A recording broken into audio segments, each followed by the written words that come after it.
Good evening, ladies and gentlemen, and welcome to Mount Carmel Area High School Red Tornado football. Tonight, the Red Tornadoes have taken the short trip over the mountain where they will visit with their longest-running foe, Wayne, in the North Schuylkill High School Spartans. That is unbelievable. Yeah, they're the longest team that we have played. Unbelievable since 1893, I think, or 82, somewhere right around there. So we will renew this rivalry once again. They're taking the field right now. The Spartans are going to come into this contest, Wayne, at 0-6 in a program that's in a little bit of trouble right now. Not only have they not won this year, but numbers are down. Yeah.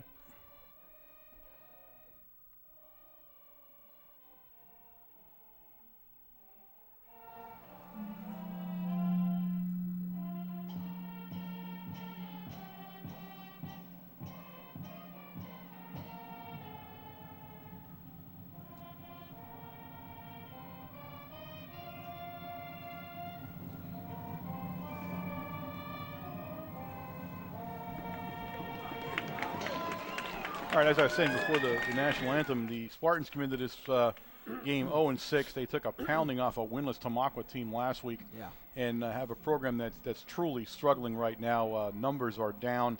I mean, way down. They're under 30 kids on the team right now. Yeah, quite around 27, in fact. They never rebounded after they got rid of Coach Chesney. Coach Chesney had beat us a few years ago. Yeah. In his second year or first year here, they in turn then released him from his duties as head coach, and as you know, then they ended up not even having a freshman team the year after, or 2 years after that. They didn't have enough of kids at. So their program definitely has gone down and has not picked up ever since that point. We look across the field tonight, and it's homecoming here at North Schuylkill, and the stands on their side are just it's just a mediocre crowd. I've got to say it. The interest here is just not what it used to be. This used to be a rivalry that, you couldn't walk down the opening here to the concession stand. It was just packed with people. Couldn't get a seat unless you got here early. And I'll tell you what, this is the one we were always worried about. You and I, every time we'd come over the mountain to play this game, they would play it as if it was a championship game for them, and we'd always come over and, for us another football game, and you end up getting your ears pinned back because they played such a great football game. The Red Tornadoes, of course, those of you who follow the Red Tornadoes, those of you who watched this a couple of days ago, will remember that the Red Tornadoes are 3-3 coming off what might be the lowest point ever as far as a loss goes, and a loss to Chichester. Inexplicable loss. There's no way to describe it. That we won't dwell on it much here. There's just nothing. You can't say anything about it. But even the record up at 3-3 with that loss down there. So they are now in the dogfight of their lives to try to stay in the District 4 playoff contention, and it's not a given at all right now. Now, again, given the propensity of the Tornadoes to play down to the level of their competition and even under it, this game should be a very entertaining football game. I didn't want, we're talking about a program that's troubled at North Schuylkill right now, but not to say that they don't have some athletes on the field tonight. And there's some quality skill athletes out there who are playing their heart out. And we expect, as you said earlier, we expect the game that, the old North Schuylkill Mount Carmel game. This is, although never billed as much because of the location, we just naturally always move towards Southern and Shamokin. But, to North Schuylkill, to the Spartans, we're their closest rival here. Right. This is a backyard rivalry for them, and they play like that. They always have. So we expect a very competitive and interesting football game from the Spartans. The Red Tornadoes will be kicking off, which means that they won the toss, I'm assuming, because normally they're the ones that we kick off and we win the toss. So we'll be kicking off to the Spartans. Down deep for the Spartans on the Spartan side, far side, is number 20, Francis Lally, and number 21, it looks like Zach Kress. Down deep, Menapace, number 88 for the Red Tornadoes, will tee it up, and he'll be kicking off, and we'll have this game underway shortly.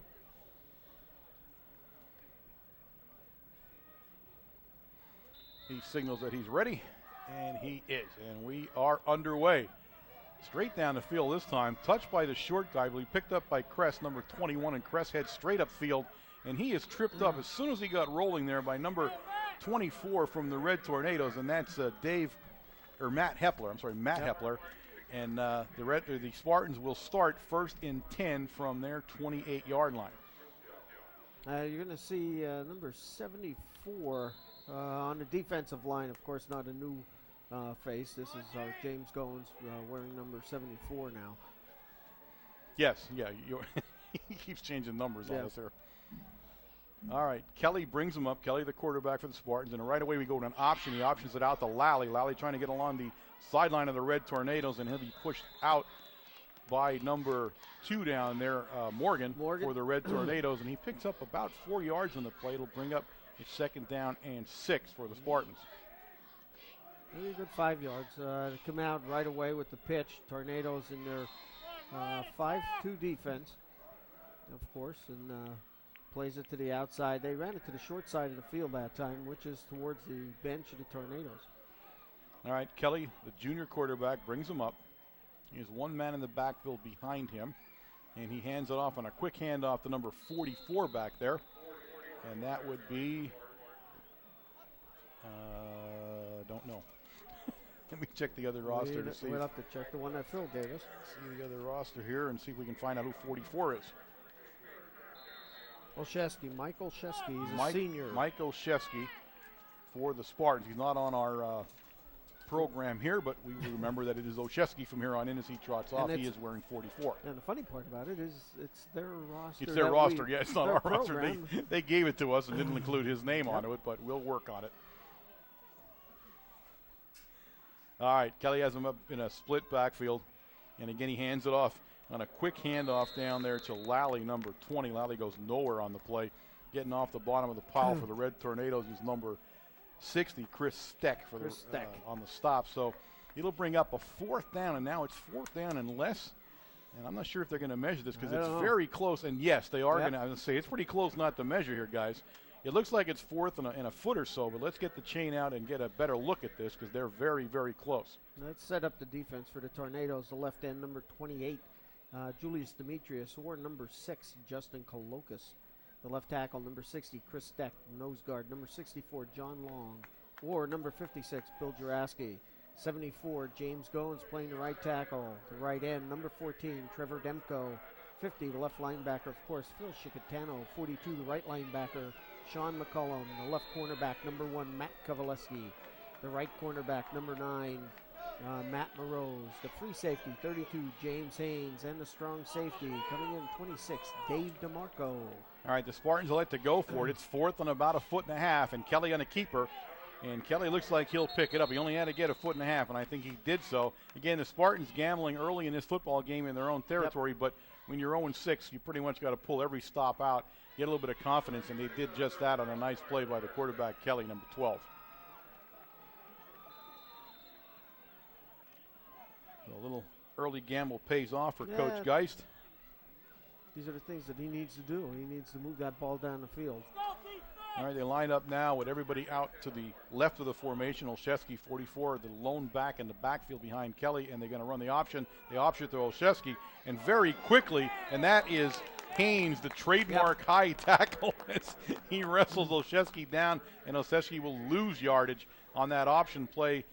It's going to bring up a 2nd down and 13 now for the Spartans, and he was in there like a bullet, Wayne. The key there was Demko, number 14, the defensive end, the right defensive end for the Tornadoes. He released very quickly right onto the quarterback, forced quarterback to pitch early. Of course, the halfback is deep at that point in time, and Haynes comes up and makes a strong tackle.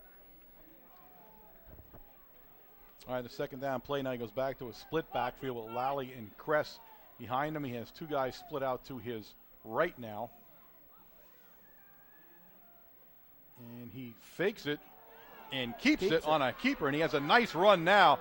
He'll be brought down in there finally by Morgan, but that was a nice play by Kelly, the quarterback, as he's up over the 50 in Red Tornado territory at the 49. It'll be 1st and 10 Spartans. Keeper, it was just a fake dive play. He pulled it back and saw that there was nobody off the left side of the defensive end and just took off, picks up a strong 10 yards. So the Spartans in Red Tornado territory. Points have come at a premium for this Spartan team this year. They have not put a lot of points on the board. And I think a quick score here would really change the complexion of this game. Number 20 will stay in the backfield with him, and that's Lally. Everybody is left. It's a trips formation actually out to the left side here. as he gives it to Lally in a quick Great dive. opener, and Yep. he is met by the Red Tornadoes right at the line of scrimmage. McCullum coming in on that strong tackle there from his left lineback position, or right lineback, of course. James Goins hit the wall. You're not going anywhere. He makes a strong tackle also. We'll put it back at the line of scrimmage, so it'll be 2nd down and 10 now for the Spartans.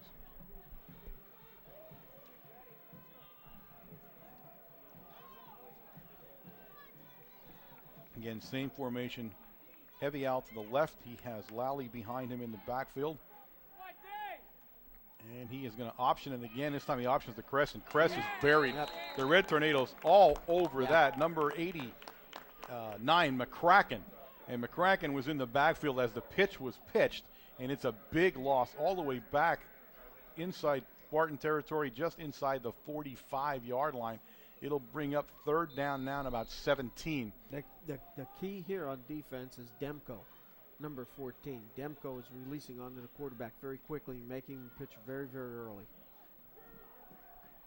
All right, they come heavy now to the right side, split backfield. He's in a shotgun formation. Now it's not split. He's in the shotgun. He has a guy next to him for protection, but everybody is out to the right side, and he looks downfield, and he has his man. He was trying to hit number 11 down there, and it went. Number 11 couldn't hold on to it. I thought he had it. Sean Gates was the intended receiver, and he threw the ball well enough to catch, but he got hit just as he was trying to pick the ball up. It was low, and he dropped it. It'll bring up 4th down. I don't know if Demko got up that time. Demko's playing a heck of a game so far in this series. Gets up in the air, puts his hands. I don't know if he touched the ball, nipped the ball a little bit. That made it a low pass. All right, number 23, Doug Dean into the Spartan lineup. He'll do the punting duties for the Spartans tonight.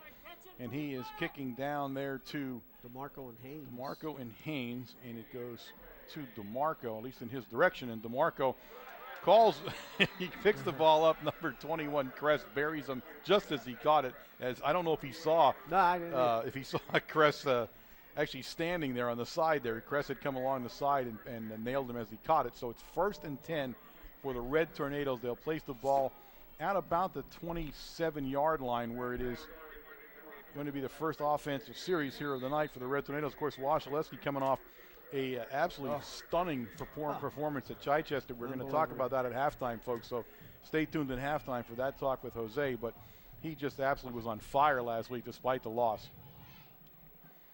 Quick opener right up the middle, and that carrying the ball down there early for the Red Tornadoes, and I'm trying to see who it is first, is Demetrius. Demetrius out to the 39-yard line. Julius on a big run to open up the game, and it's 1st and 10, Red Tornadoes. Straight dike play off the right tackle.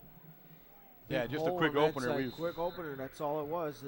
Wasilewski turns around and hands it right off to Demetrius. Demetrius showing a little intensity in running the ball that time. Yeah, and lone back in the backfield for the Red Tornadoes. This time we pitch it to the guy coming around the end. It's Pulowski. Pulowski has himself some room on the Red Tornadoes sideline. Finally knocked out of bounds by Blake Eubler, but not before another big pickup. He's in Spartan territory all the way down at the Spartan 42-yard line. 1st and 10, Red Tornadoes, and Pulowski just came around the end there. Yeah, showing a little bit of speed that time, and he stayed to the outside, which, of course, that's what he wanted to do. Not looking to turn it up into the middle of the field. The Red Tornadoes moving right now effortlessly on offense. They go back now into the eye for the first time here. Demetrius in front of Haynes. And it'll be Haynes. And Haynes takes the block from Demetrius. Haynes turns the corner. Haynes is loose along the Red Tornadoes sideline, and Haynes will score. A 42-yard run by James Haynes at the 6:29 mark of the first quarter. The Red Tornadoes were on the board 6-0, and they made that look easy. Yeah. Here's the replay, Wayne. It'll be coming almost right at you as you see Haynes make the break to the outside. And he does. He just look at the block right there by Demetrius on the defensive end, but James Haynes just turning on the afterburners here and outruns everybody. Yeah, it's very hard to catch him when he gets rolling like that. It truly is. Moreau's in to do the holding duties for Menapace. Menapace had a very good game last week in the extra point department. Did very well for himself. We hope he can continue that tonight as he begins to set up for his first one of the evening. Of course, he's a straight-on kicker. Yep. It's not your TV, folks. He's actually a straight-on kicker. Hold is down and good, and he puts it up, and he puts it up true. He's got a lot of leg in that. I think he's found his groove, Wayne, in the extra point department. He did. He looks pretty good out there. Nice, and he's keeping his confidence. He's keeping his head down, watching the ball all the way as he kicks through it.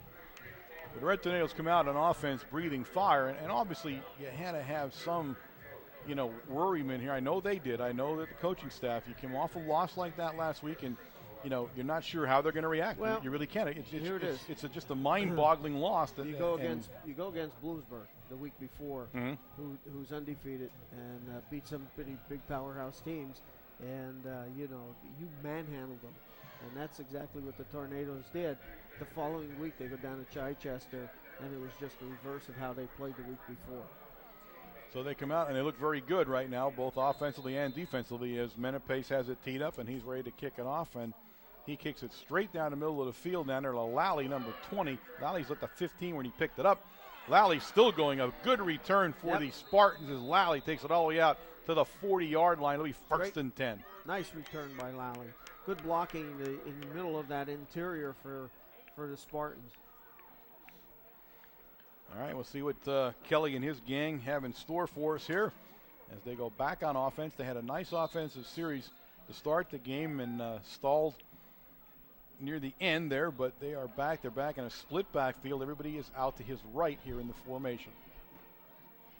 Red Tornadoes show a blitz, and they do, and they come right at the ball carrier ran right into the blitz. He'll pick up a yard on the play. Number 64, John Long, made a great move from his nose guard position that time, pushed the center back into the backfield and then makes the tackle on top of it. Chickatano did some help there too. As they ran right into the strength of the defense. The defense was blitzing from that side, which is somewhat odd, and they blitzed on a first down in a split backfield, and they blitzed on it, so Red Tornadoes not taking any chances tonight. Again, split backfield now, one guy right, one guy left in the formation. And we have the quarterback on a pitch. He pitched it deep, and it's a throw. He stopped and threw it.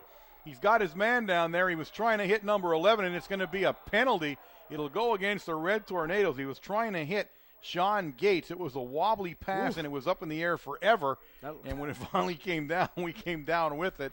And it'll be a big penalty against the Red Tornadoes, and the Spartans will be in business on the Red Tornado side of the 50-yard line when it's all said and done.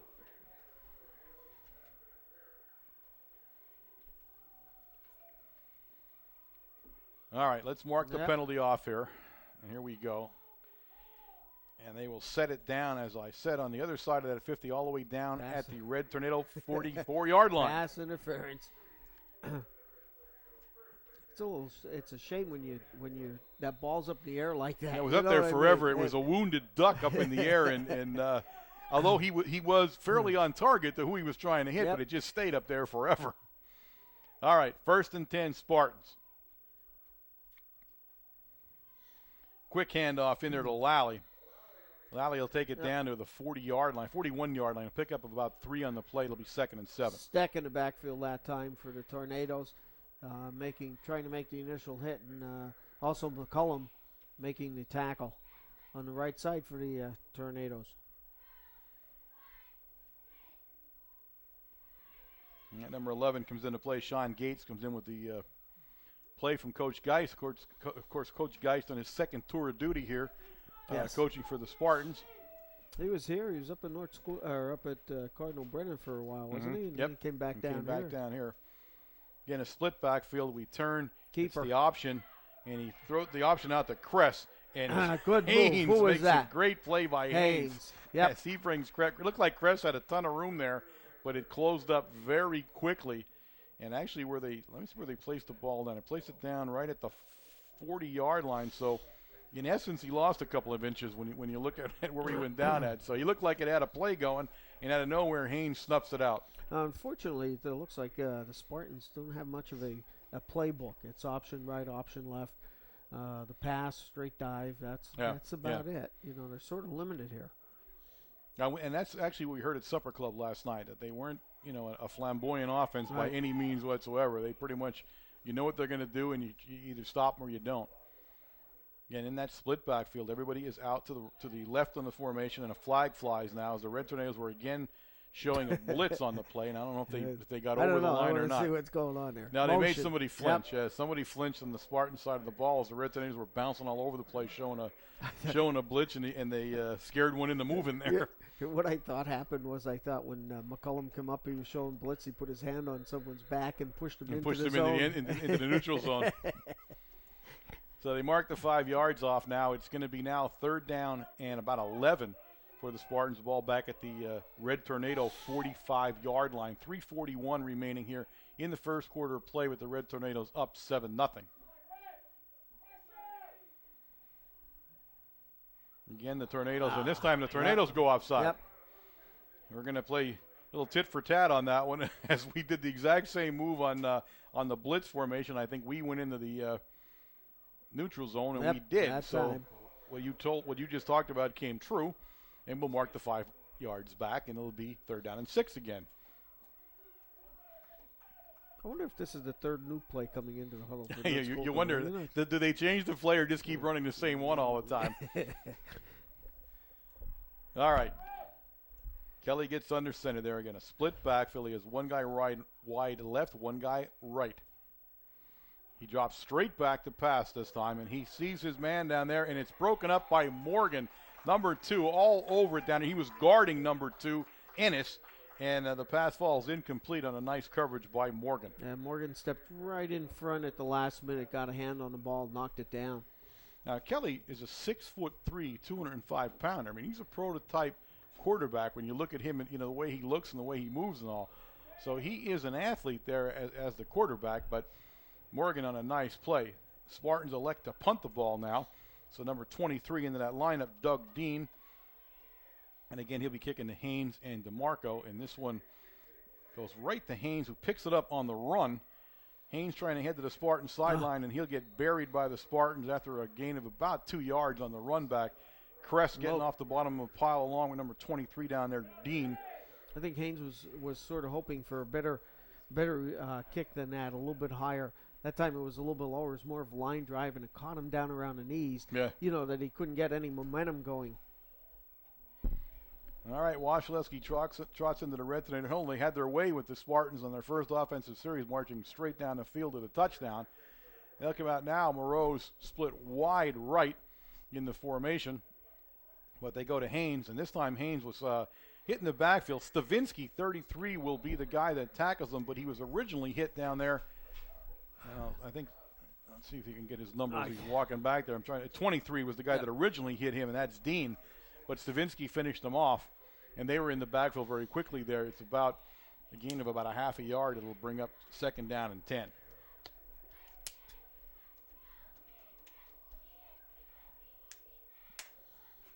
Again, the same formation. One guy wide left in the formation, which is Moreau's. We have a slot back in Pulowski. We're in the I formation, and we got dropped straight back. Oh, we're going deep. We look for Moreau's. Moreau's has a step on his defender. Number 24 was doing the defensive work, Derek Hughes, and Moreau's had gotten 74. I'm sorry. Is that 74 win or 24? 24. You said we were going to have tough time with these numbers tonight. And you're right. That's a weird 2 there. Looks like part of the 2 is missing there, but that is 24. Okay, I was thinking, why is 74 in pass coverage that far down the field? So, okay, I'm back to Hughes being the guy covering it, but just a step too far for Moreau's. Yeah, that ball just had to be right on the money. And there's a case again where Moreau's was the only possible guy. He was the only guy in the pattern. There was no one else out there. Now we bring Kovaleski and Moreau's out to the left. He again drops straight back out of that shotgun formation. He sees Moreau's, and Moreau's is open over the middle. Moreau's has a step, and Moreau's still going down there. It's going to take number 2 to bring him down. Steve Ennis finally brings Moreau's down, but not before he trots all the way down to the Spartan 33-yard line. Nobody picked Moreau's up as soon as he got off the line of scrimmage. I think it was him and Matt Kovaleski cross patterns a little bit there. Kovaleski trying to clear the zone out, but the linebacker never went back with Matt Moreau's, and Matt was open 15 yards down the field. So a big gain for the Red Tornadoes, and they'll have it 1st and 10 now, again in Spartan territory, knocking at the door. This time one guy right, one guy left, one man left in the backfield, and he'll get the ball, and it's Demetrius. Demetrius tripped up in there very quickly by number 7, Blake Hubler. Or Hubler, I guess. So Hubler puts him down. It's a gain of a yard on the play. It'll be 2nd down and 9 for the Red Tornadoes. Demetrius trying to straight dive play that time. Everything's been going left or right. We saw James Haynes breaking out over the left side of the Tornado offense, and that time we were trying to catch the linebackers out of position. All right, Pulowski and Morose out left in the pattern. One guy in the backfield. Short drop back, and he was trying to hit Menepace. It looked like the tight end. He was well covered down there by number 20, Lally, but just couldn't reach out far enough and get it, and it'll be 3rd down now and 9 for the Red Tornadoes. Good coverage that time by Lally. Yeah. He was on the tight end right away, and a lot of times in high school that's tough when you first see the tight end come out. A lot of times you'll see him open because in high school they don't always cover him. They don't always get that key. You don't see the tight end coming out. Right, it doesn't come out that often. Right, doesn't come out that often. A lot of high school offices don't do that. All right, the Red Tornadoes now go back into an I formation. One guy out right, and it's an option play, and we option it to Haynes, and Haynes coming along the sideline on the Red Tornado sideline, and Haynes picks up the 1st down, makes a nice move, and Haynes takes it in for the touchdown. A 31-yard scamper by Haynes to add to the 42-yard scamper earlier in the quarter, and at the 57-second mark of the first quarter, the Red Tornadoes are back on the board. Here you see the replay. It is 13-0 with the extra point to come.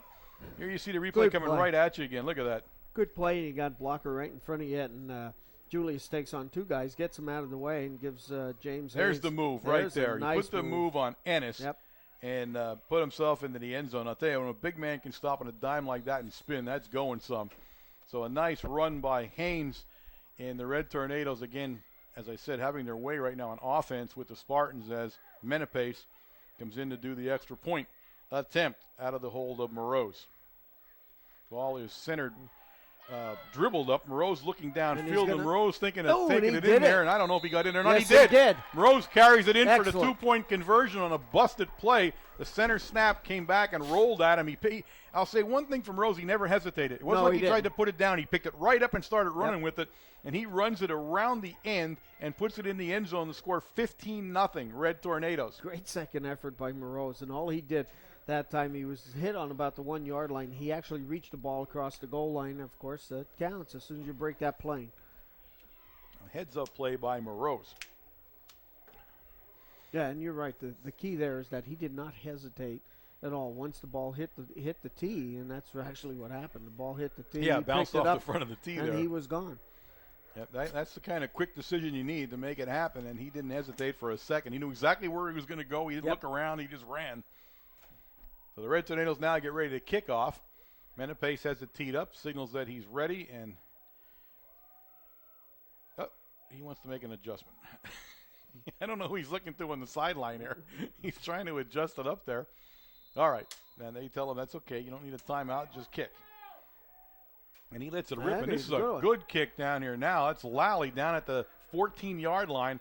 Lally brings it up, and he is hit hard down there. The second guy to hit him, Hepler's the first guy, but McCullum is there. Or I'm sorry, is that 40? No, 47. I'm sorry, that's 47 down there, and that is Matt Dietz, who laid the leather along the Spartan sideline on Lally. So it's 1st and 10 Spartans. They place the ball right at the 31-yard line of the Spartans.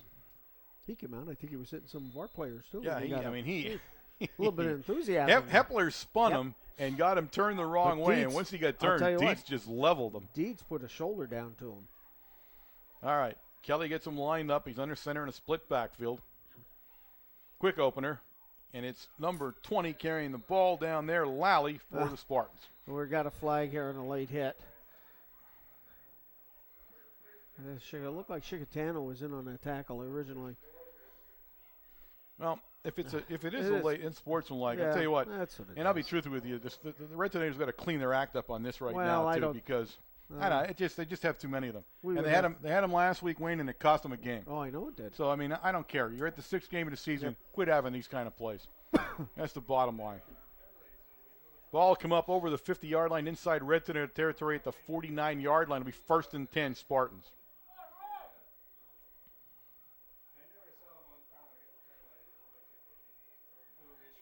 All right, Kelly will bring him up. He'll keep that split backfield of Lally and Kress. He brings Gates out to his right here, right in front of us. But he goes the other way on the pitch to Lally, and Lally. Oh, I thought I was going to say I thought Lally had that was Haynes again. Haynes murdered him. I thought Lally had a head of steam, but Haynes almost killed him when he came up the line. I think Haynes had a head of steam going the other way. Oh my goodness! I couldn't. He hit him along the Spartan sideline. Watch the replay. Now we pitch it out, and there you see. Now there's Lally. He's making the turn. You think he's got a ton of yardage, and boom! Out of nowhere, he gets buried by Haynes, and that, ladies and gentlemen, that hit will bring an end to the first quarter of play here at Spartan Stadium with the score of the Red Tornadoes 15. The Spartans 0. At halftime, we because of the way we're set up here at Spartan, you probably won't hear the band much. We are going to come on a little bit earlier and talk about Wasilewski's great game, stunning game last week as quarterback. So. Yeah, everybody got involved with the game itself and the entire game itself. Yeah. And he had one of those outstanding, fantastic games. It was a sleeper. He just did what he had to do, and boy, oh boy, my hat off to him. We'll talk about him because a little bit more support from his teammates and would have set a mark that probably couldn't be beaten, to tell you the truth. We had 5 or 6 drop passes, so we'll go over that whole thing at halftime, so stay tuned. All right, we start the second quarter with a flag on the play. Kelly went back into a passing formation. The flag flew as the ball was snapped. He was brought down in the backfield by the Red Tornadoes. Yeah, Goins was all over him. All over him that time. So my guess is this goes against the Spartans, and the Red Tornadoes might want to just say no to it because it's at least a 5-yard loss. He picks the flag up, whispers to Mike what it was, and the Red Tornadoes say, we will decline the penalty and leave it at where it is, the ball back now at the 45-yard line of the Spartans. Red Tornadoes all over the pass play that time. There was nobody blocking on that one for Kelly. He's got to be asking that line, what we're doing here a little bit on that one. 36 White Cabbage comes into the Spartan lineup, and he'll come over here in a wide receiver spot. Be on the left side of the formation for the Spartans. They go into a split backfield once again. That's pretty much the backfield they run out of for the most part, is a split back formation. Give it to Kress, and Kress has some moves. Kress has some yardage. Morgan is going to have to chase Kress down, and he doesn't. Morgan does not make the tackle, and Kress, number 21, Zach Kress, takes the ball in for a 55-yard touchdown run, and the Spartans are on the board at the 11:26 mark of the second quarter. Excellent. A nice run by Kress. Excellent play. That looked like sort of like a misdirection play because he started on his left and he did break off to the right, but it seemed like other people were coming this way. Got the whole defense shifted a little bit, but I'll tell you what, he can move. He can pick his feet up and put him down with the best of them that I've seen so far this year. Number 11, Sean Gates, will be in to attempt the extra point. The Spartans are a man short here on the attempt as they get another guy in the lineup here. Gates, the more traditional sidewinder kicker that we're used to. A little high snap, but he get it down. And Gates, I'll tell you what, has a leg, but he sent it a little bit left and just missed the upright. So the score will remain the Red Tornadoes 15, the Spartans 6. And the Spartans will be kicking off, but that was just a picture-perfect run by Zach Kress. Well, I'll tell you what, he found his open spot there and took off right down the side. Haynes couldn't even catch up to him that time. Morgan had the only shot at him and couldn't bring him down.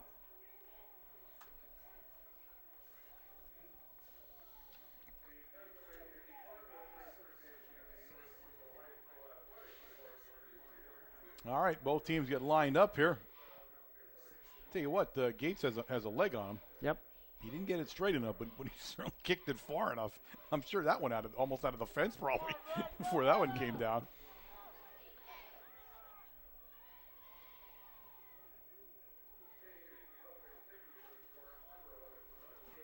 All right, Gates gets it lined up now, and he'll get ready to kick off to the Red Tornadoes.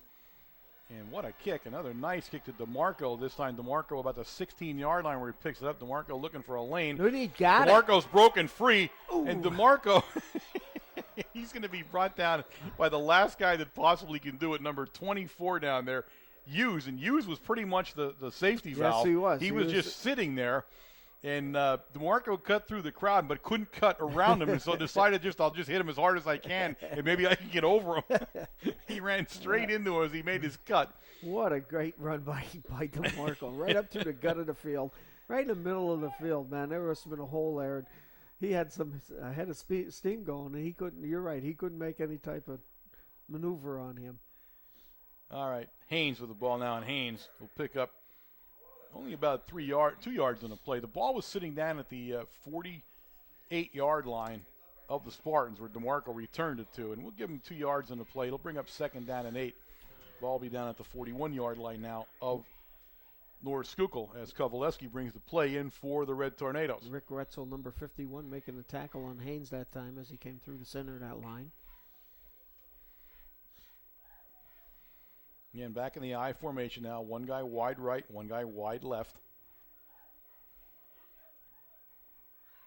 And it's DeMarco this time. And DeMarco got caught by one guy and his arm stuck out there and wrestled DeMarco backwards a little bit. That's number 44, Olszewski, for the Spartans.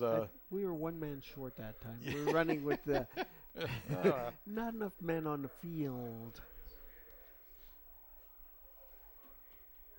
So it brings up 3rd down now. Let's call it 3rd down and about 5 for the Red Tornadoes as Menapace now, 88, brings the play in from the sideline.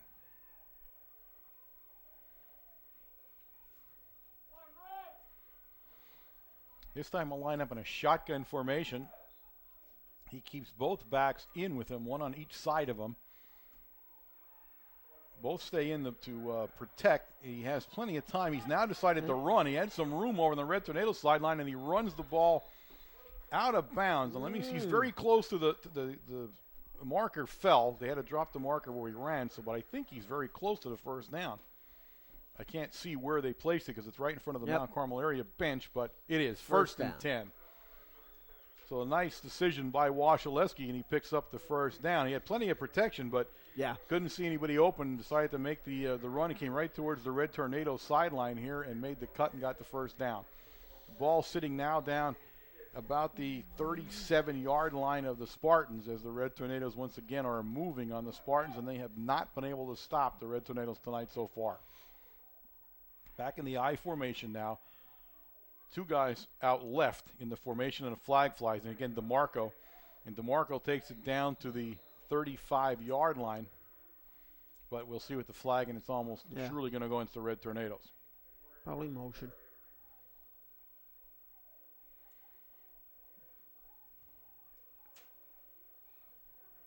Oh. Okay, it's not going to be anything. Just airing it out. I always got that laundry there. I always wonder when somebody throws a flag and it really isn't one. Like, what were they looking at? I'd love to be able to talk to them someday and say, what did you see that the rest of the told you didn't see? They all got together, talked. He picked the flag up and said, okay, no flag. So it's 2nd down out of the ball at the 35. It's 2nd down and 8 for the Red Tornadoes. And they'll, again, go into that I formation. And, again, it's DeMarco as the deep back in that formation. Demetrius in front of him, and DeMarco again gets the ball. And he'll pick up another couple of yards. Well, actually, he's still fighting his way there. He's going to take, in fact, down to about the 26-yard line. So I thought he went down a lot earlier than that. Pounding off the left side of the offensive line, leading with Demetrius and DeMarco right behind him. And, boy, I'll tell you what, that was a good run by DeMarco, a tough run. So it brings up 3rd down now, and let's see, 3rd down and a long 3 for the Red Tornadoes. Ball just outside of the 30-yard line. Although that's a signature of his play. I mean, this kid plays, DeMarco plays at 110% all the time. Okay, on a 3rd and 3, we go in a shotgun. Both backs stay back to help. Didn't help all that much. That one guy came right in instantly. I'm not sure how did he catch it? He did. He caught it, too. Who is that? Moreau's. Moreau's on the reception now. Let me see where they put again the ball right at the ball's right at the marker, and it's 1st down. Yep. But again, you got to wonder how we didn't hit the kid coming in on the rush. I mean, we got to get ourselves squared up against this kid. I mean, Washaleski made a great play. Morose made a great catch. We didn't have to be that hard. We just blocked the guy coming in. All right. 1st and 10 now from about the 25-yard line. In fact, it's right on the 25-yard line, and we go into a one-back formation. Pulowski in motion, and we pitch it to Pulowski. Haynes out there making the block. Haynes makes the turn. Still in front Pulowski of him. following, and Pulowski will take it all the way down to the, I'm going to say, the 7-yard line. It's on the far end of the field over there, but Yep. right around the 7-yard line. Now, Pulowski, you could see the head of steam Pulowski had as he made the turn, and he had Haynes in front of him. And Haynes didn't ever hit anybody much, but he kept getting in the way of shield. everybody Yes, as he made the turn. Number 2 for North Schuylkill, Steve Ennis making the hit out of bounds that time. So they place it down actually around the 6-yard line. So it's 1st and goal from the 6. There's 8:06 remaining here in the second quarter of play, and we go back into an I formation with Haynes, the deep back.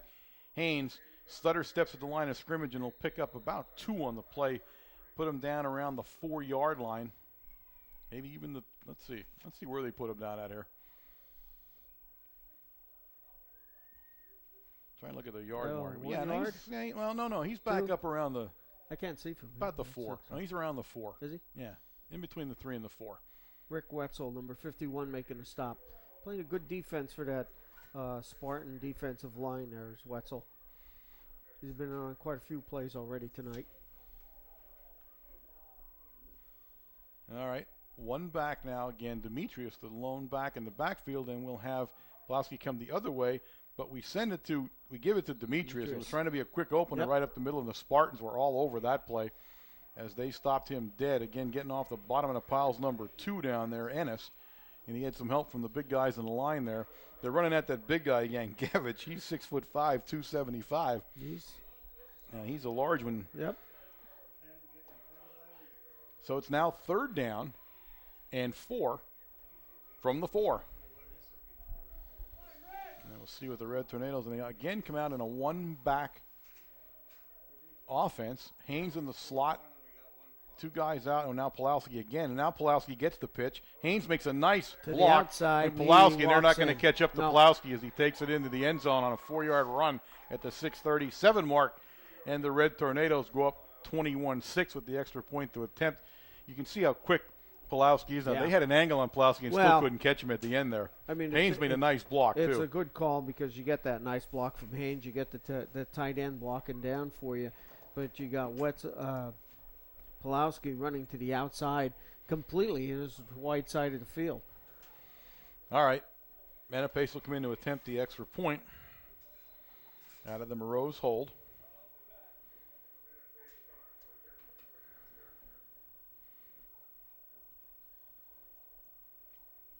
Pats it down there, takes that giant step backward that he takes.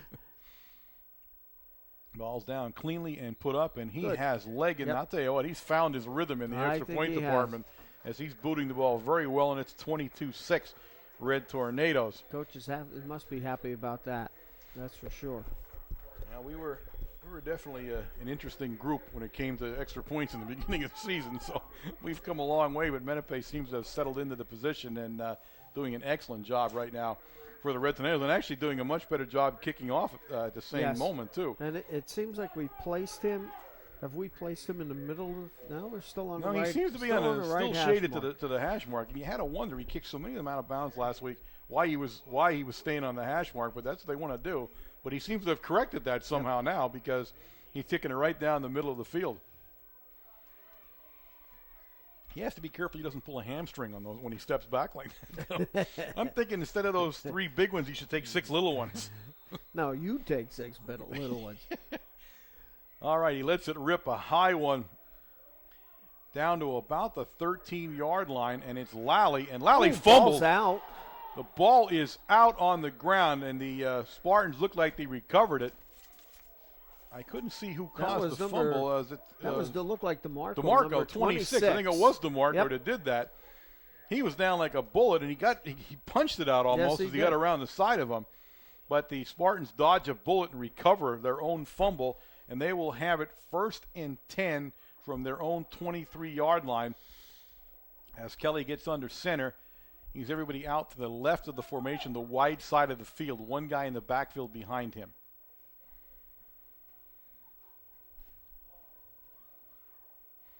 And he comes that way with the option. Demko made the initial hit, but Kress, number 20, Lally had nowhere to go as the Red Tornadoes buried the play. McCracken stuck in there very quickly, but really the pitch was so far behind to begin with. He was going nowhere. They lost about, I'd say about 4 yards on the play. I think Steck, McCullum, and Demko were in on that quarterback so quick, all three of them. He did pitch back real fast, but take a look at Haynes on any replay here on an option play. He releases quickly and goes right for the pitch man. Well, it'll bring up 2nd and 14. The ball back around the 18-yard line now. Kelly under center. Everybody's to the right of the formation. He has a quick handoff to Olszewski. Olszewski picks up some nice yardage. Tough yardage. He ran very hard in the middle of the line there. Stopped down there run. finally by, let me see who gets off the bottom of the pile there. It looks like 64 for the Red Tornadoes, John Long. Long, yep. Olszewski, he picked up a bunch of yardage on the play.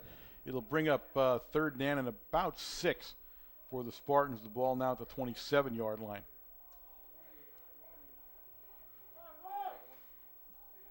Olszewski's not going to outrun you, but he'll certainly knock you down. I'll give him that when he gets rolling. All right, back into the split backfield.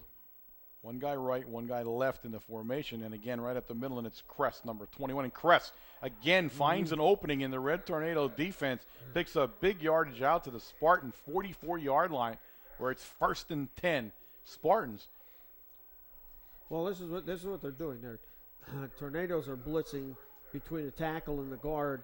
They're running their play between the center and guard, and they're running on the inside of the blitz, and that's where they're picking up their yardage from. All right, Goins back into the Red Tornado lineup. Jarowski comes out.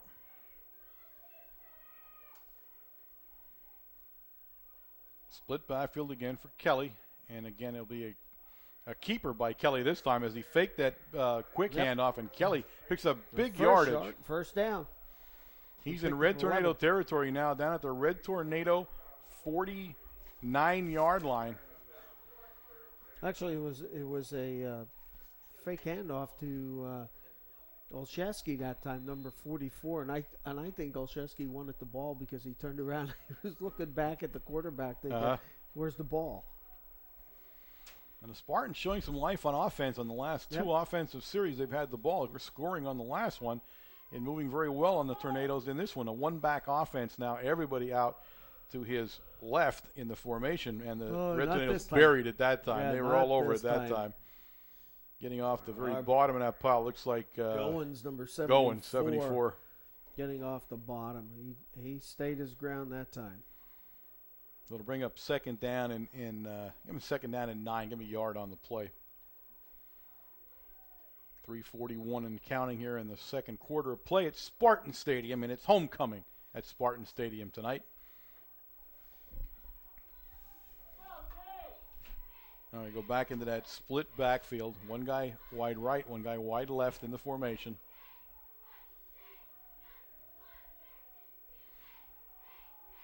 Again. And quick handoff again, and I'll tell you what, they're having their way with this quick handoff. He's going to go all the way down to the 30, right around the 30, 35-yard line.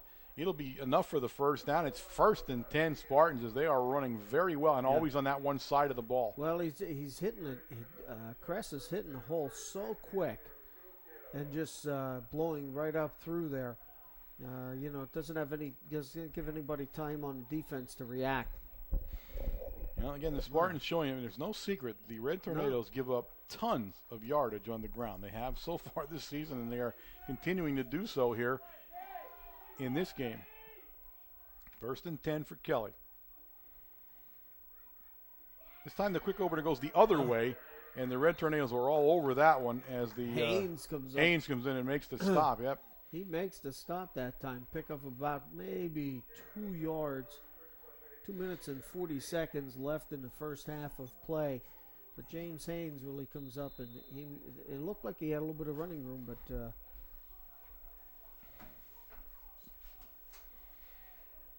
Haynes, that trademark always tackles you high.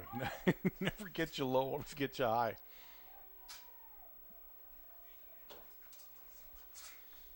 All right, this time the whole formation shifts out to the right side for Kelly. He's in that split backfield, and the Red Tornadoes will go offside.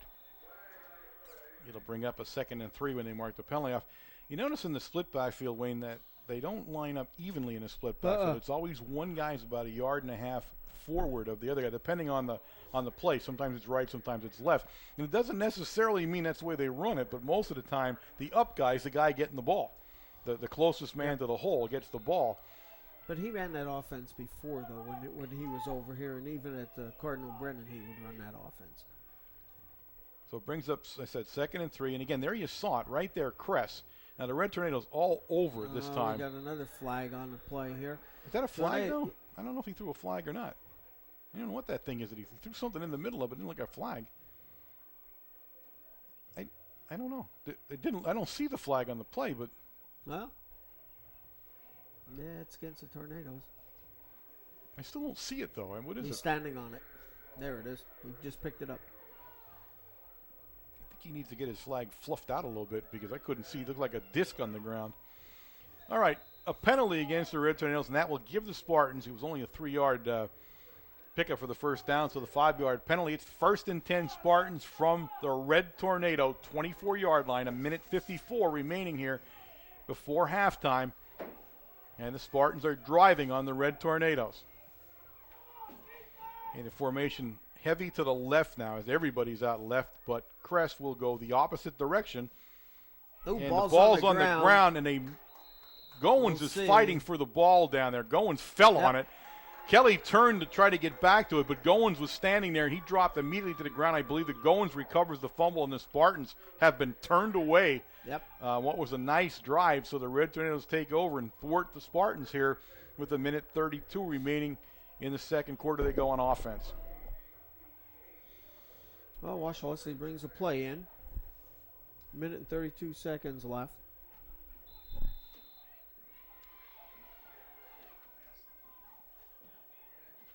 All right, everybody's out to the right of this formation. One backfield. Looks like Demetrius, I think, is in the backfield. He fakes the throw. We've seen this several times before where he fakes the throw and then hands to the lone back in the backfield. Ball's up around the 30-yard line. Let's give him the 31-yard line. So pick up about 3.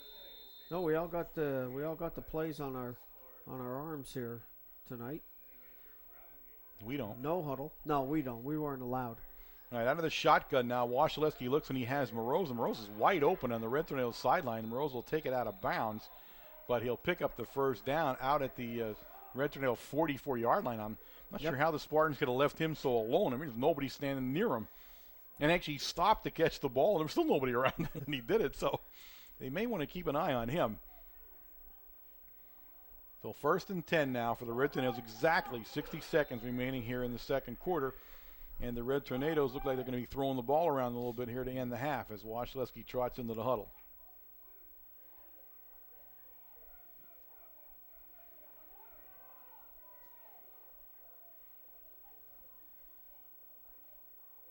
Again, drops back to pass. Ooh. And Good boy. You got to wonder, don't they, is number 33 Stavinsky invisible? I don't know. Or I what? have no How idea. are they not hitting that kid? Jeepers Christmas. Stavinsky on the sack. And it'll drive the Red Tornadoes back. The ball will be just outside the 35-yard line, about the 34-yard line. But you got to wonder in a film session how it is you describe the fact that number 33 just made these two. The last one, he didn't make the last play, but he was close enough to it. This one he finally did. But there must have been 3 Tornadoes standing there looking at him. He went through all 3 of them and tackled the quarterback. Especially when you leave everybody back 2 block. Right. We kept everybody in the formation. He still got through. You just got to wonder about this.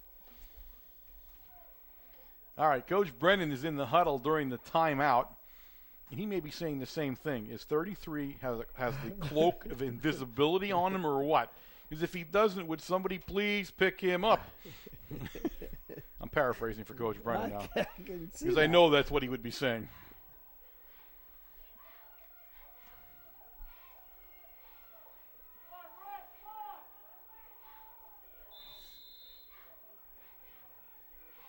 All right, back into the I formation now.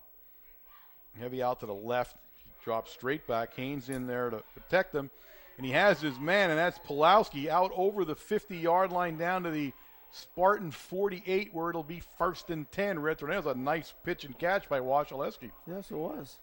A great pass to Pulowski, but I don't know why he hit the ground. No, I wasn't sure. I wasn't I sure wasn't either. sure on that one. I figured he slipped or something. Yeah. I wasn't sure how he went down like that, but he did. So another timeout on the field, and I believe the Red Tornadoes will take another timeout here at the 27-second mark here of the second quarter. Coach Brennan Trott's in there.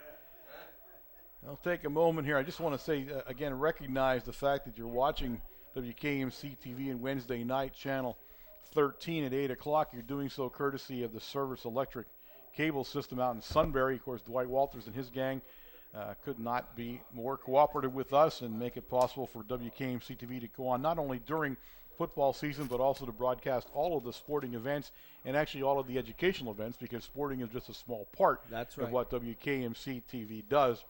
And we appreciate Service Electric and the folks down in Sunbury for giving us the opportunity for all of you to see us. All right, 27 seconds left. We're going to shotgun. We have the two backs on either side, both into protection. And again, it's Moroz, and Moroz all the way down inside the Spartan 40-yard line down to about the 38-yard line of the Spartans. Moroz went out of bounds, I think.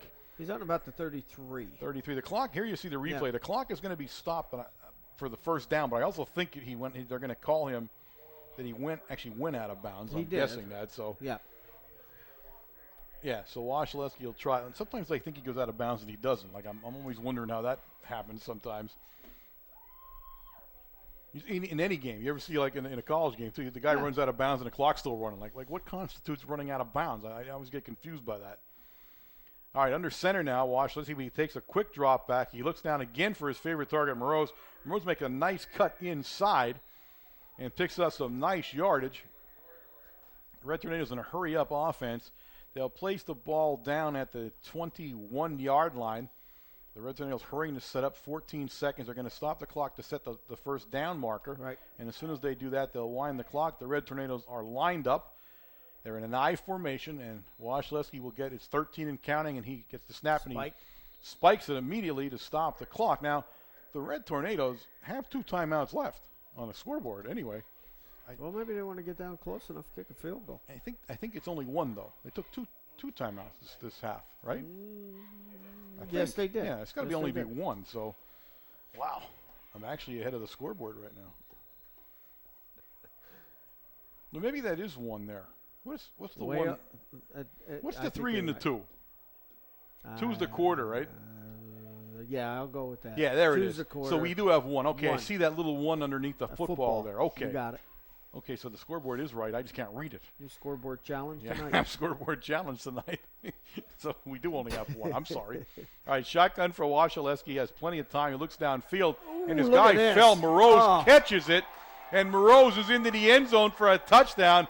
Lally, 20, fell down trying to cover Moroz. Moroz was completely wide open, and the catch for a 21-yard touchdown catch from Wasilewski to Moroz and the Red Tornadoes. Here you see, watch him fall in this replay.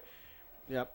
There he's on the ground. You can see as he fell, and he couldn't get up, and it was over. Wasilewski is on fire the last. It'd be interesting to see at the halftime what these stats are. As he's had a whale of a first half here for the Red Tornadoes. These last 2 games, you're right. It'll be interesting. Menapace trots in there with the tee, gives it to Moroz, and gets ready. There are 4 seconds left on the clock here till halftime. The Red Tornadoes up 28-6 with the extra point here, getting ready to go. Snap is back and good, and Menapace lets it rip again as he is now deadly on extra points attempts. And it's 29-6 Red Tornadoes, and they'll get ready to kick off, and there'll be time probably for just the kickoff, depending how far he runs it back. Yeah, Wasilewski looks really poised out there. It's great to see him back again. It took 1 or 2 games here at the beginning of the season for him to go warmed up, but since the Shamokin game, he has certainly come on full force, stepped up into the spikes and that we knew he could play in, and the boy is just doing a tremendous job out there. It's a great night for football here at Spartan Stadium, but it's interesting. We went from last week where it was 90 degrees, humid. It's like playing in the equator, and we squib kick it on the ground. It's picked up by the short guy. And that's Olszewski, the short big guy. Olszewski carries it up over the 40 to the 43, but that will run out the time on the clock, and that will bring an end to the first half of play here at Spartan Stadium with the score of the Red Tornadoes 29 and the Spartans 6. Okay, gang, as promised, we are back here at halftime. The homecoming festivities are still in full bloom here at Spartan Stadium, but we have our own homecoming queen to talk with here. Of course, the good-looking Jose Gonzalo, of course, the man of all the numbers. And Hi, Warren. How you doing? We want to talk a little bit about something we didn't have a chance to last week down at Chichester. Of course, didn't have the facilities to do that. But Marcus Wasilewski's game last week as a Tornado. Well, Warren, it was a shame that we weren't home, and it was a shame that we didn't get to talk about it, and there weren't many sports writers cover it. But it was a game for the ages. Marcus established almost every passing record you can in a single game. He was 20 for 38 for 309 yards. The 20 completions are the most ever by a Mount Carmel quarterback. Previous best of 16 by himself and David Shinsky. 309 yards bests Joe Baczynski's 284 yards, established in 1965. The 309 yards did that. And the 38 attempts are the most ever since Baczynski's 33 against Shenandoah in 65. And he had just a wonderful afternoon, and included in that were 6 drops. And he could have had a 400-yard football game. I mean, that's unheard of and something we never even dreamt of, but that's the kind of company he's in. But during the same game, he threw his 30th touchdown pass. He became only the 5th quarterback to do that. He became only the 5th quarterback to have 200 completions in his career, and he became only the 5th quarterback to throw for 3,000 yards during his career.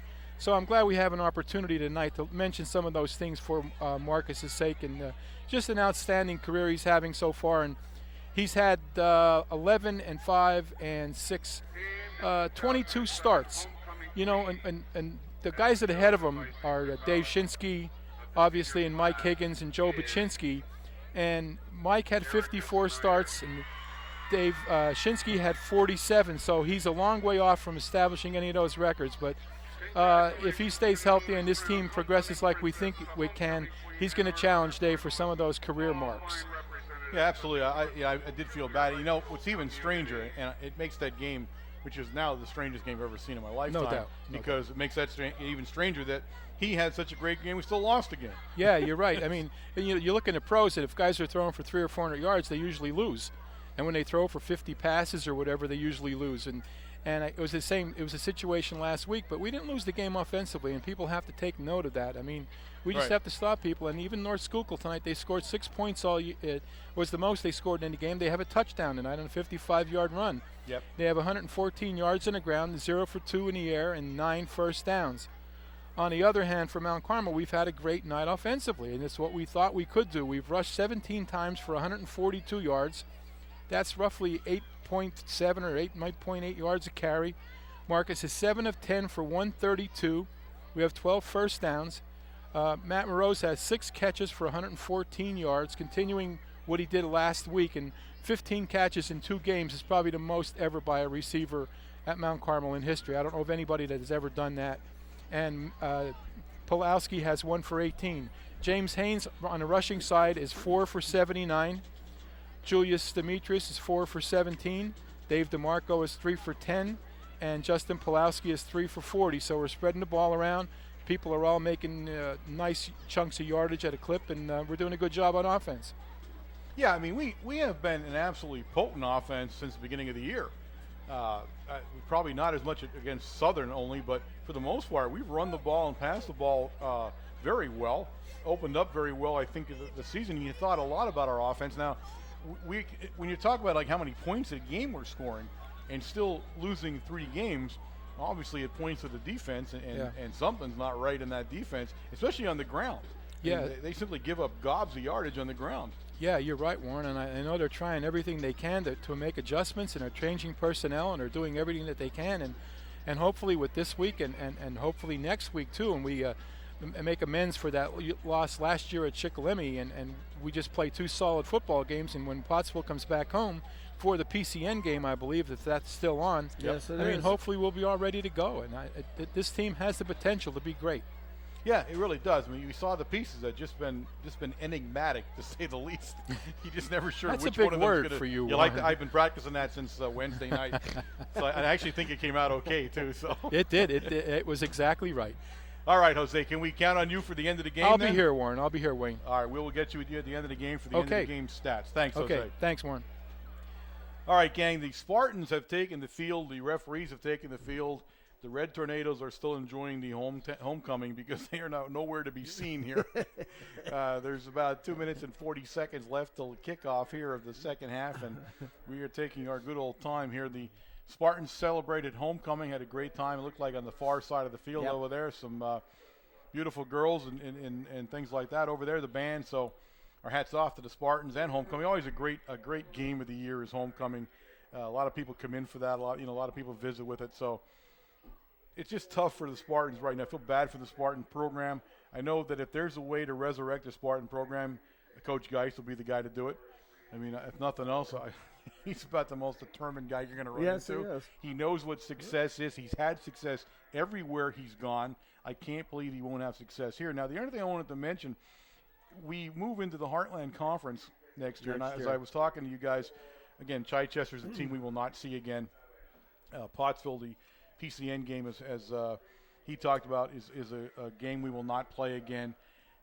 So many teams we don't see. And I was very heartened to see that we will be visiting with North Schuylkill. North Schuylkill's game next year will move to the last game of the season. It's scheduled for October 31st. Phil Gergen, Sports Information Director here at Mount Carmel area. And Johnny on the spot was able to give me this laminated schedule right in front of me here, so I even knew the date on that one. I thank him for that.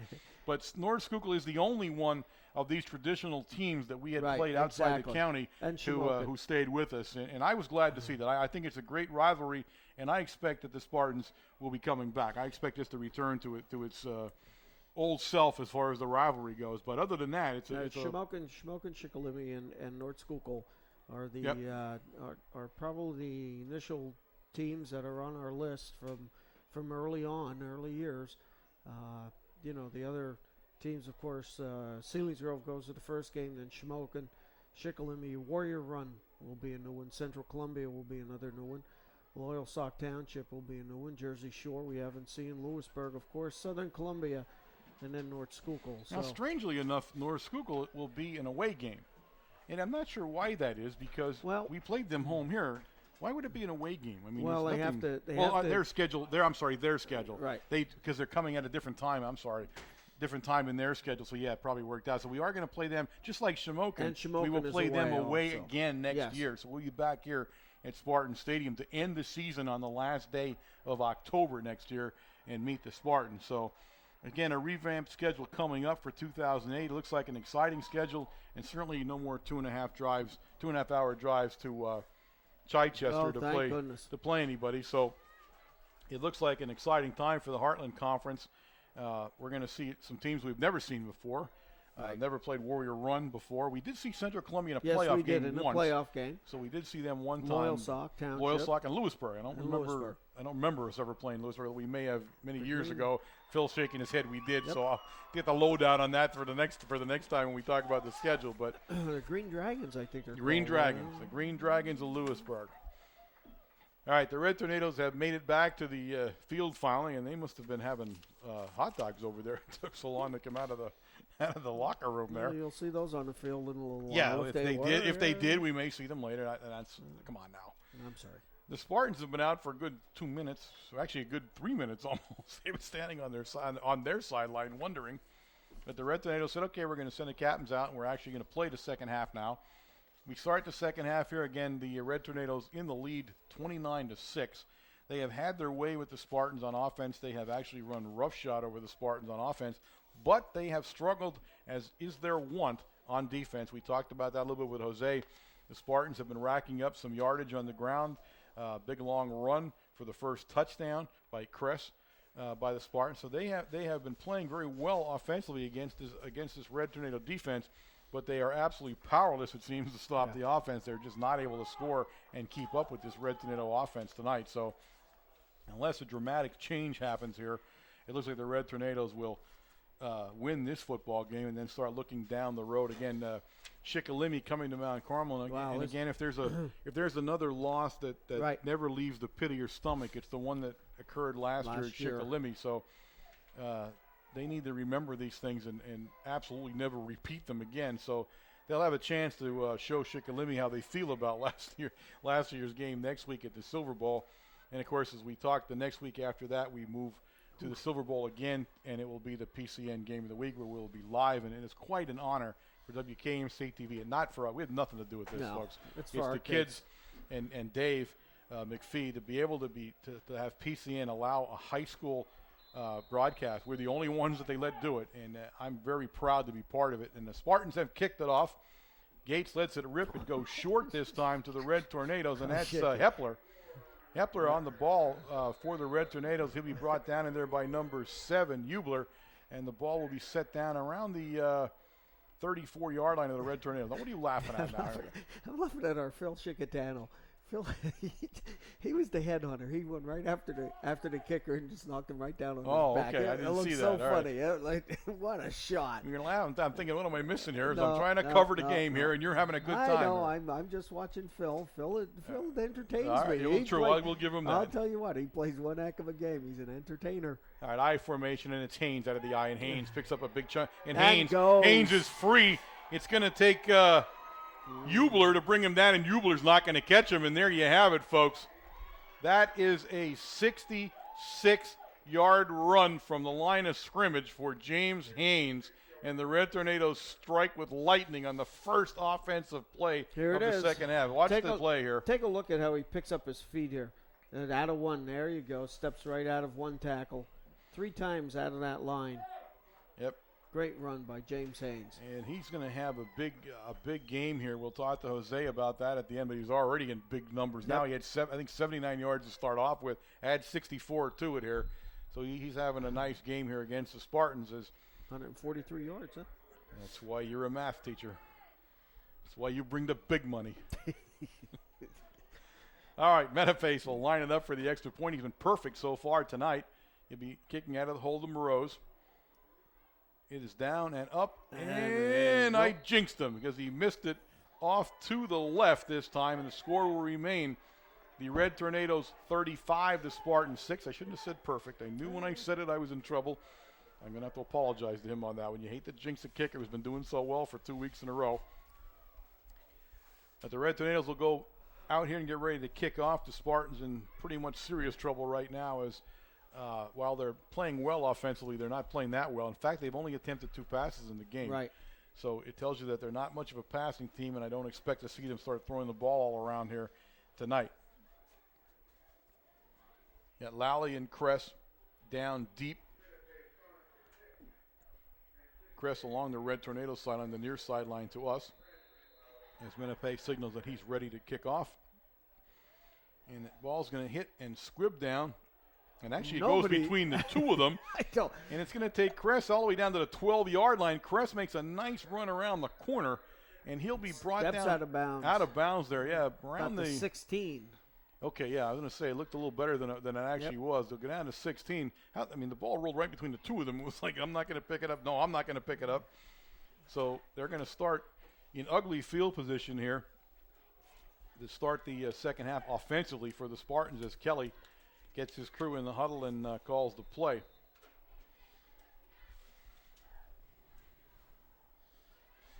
At least one man in the backfield, and that's Lally, number 20. Everyone else is out to the left side of the formation here.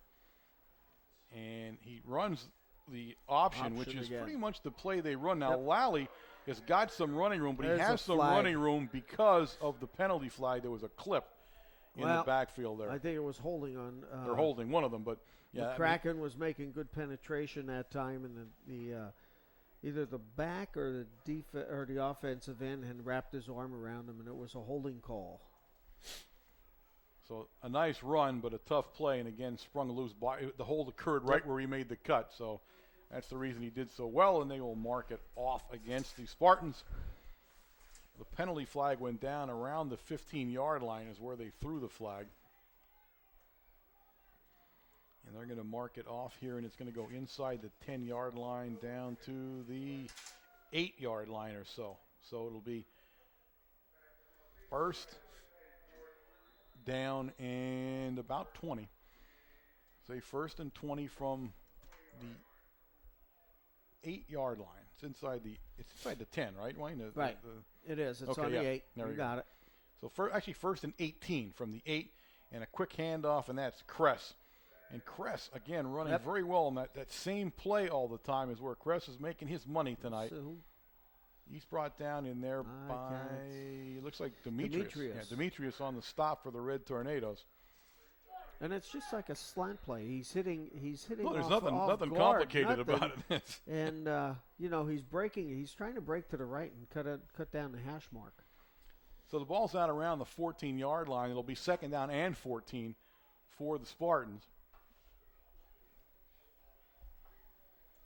So not a varied offense here, No. as we were told. They don't do a whole lot of different things. They just try to do the one thing, the 2 or 3 things they do them right. They sends Kress in motion now out of the offense. We've not seen that one so much tonight. And he drops back to pass, and he's under serious trouble from Demetrius. And he threw it short. McCracken had a shot at the interception, couldn't get up high enough. But Demetrius whacked Kelly, and Kelly's kind of bent over there a little bit. Yeah, McCracken making a good defensive play that time in the correct position. He had to go up high for it, and almost he did have a full hand on it. Almost had the interception. John Long, number 64, coming out. 27, Mike Sinopoli into the football game for the Red Tornadoes. I don't see where Sinopoli's going to line up at right now. Is he on the line? Yeah, looks like he's going to be in a nose guard position. I say he's not the biggest nose guard, but that's actually the kind of guys you like sometimes. Yep. All right, go into a split backfield now. One guy wide right, one guy wide left. The Red Tornado defense shifts, and he goes back, and there's Sinopoli all over the place. It's a screen pass, and Lally picks up the screen. He has a head of steam. Now McCracken almost brought him down behind the line of scrimmage. No, that was Demetrius. Demetrius, I'm number sorry. 28. But he gets big yardage and the first down all the way out to the Spartan 32-yard line, first and 10. That was a nice screenplay by Kelly. There you see Lally. Now you see right here, he almost got taken down, but eludes the tackle and moves upfield. And finally brought down in there by number 6, it looked like, for the Red Tornadoes. That's Colocus? Colocus. All right, they'll try to quick opener again now for the Spartans. That same quick opener, always to the right side. Almost never left, almost always right side. Kress usually the ball carrier in that situation. It's going to be second and 9. A yard gain only on the play as the Red Tornadoes reacted very quickly to that particular play that time. Sinopoli off the field. John Long back in a nose guard position.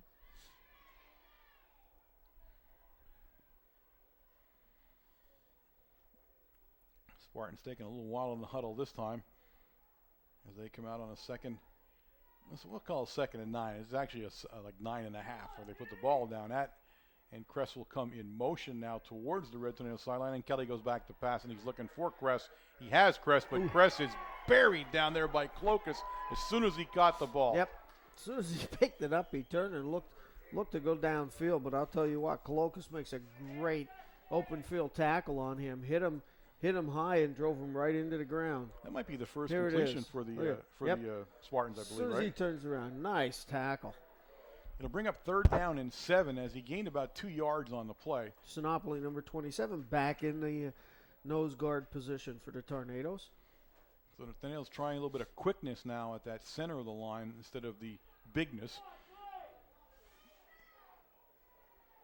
And now we have one back, Olszewski, number 40, for the big guy in the backfield, and everybody else is out right of the formation, and he drops back to pass, and he hands it to the other way. It's a reverse by Kress. Kress brought down hard by Goins, but not 74. before he picks up the first down. Yep. They had the whole Tornado defense shifted to the left. The defensive end was actually playing over the head of the tackle, left the whole left side of this field open. And, of course, the Spartans take advantage of that on a reverse play, but James Goins comes over and makes a good hit. Be first and 10 now, the ball just outside the 42-yard line of the Spartans. That was a pretty play, it really was. Yes, They it loaded was. that right-hand side of the right side of that offense, loaded, and then came the other way.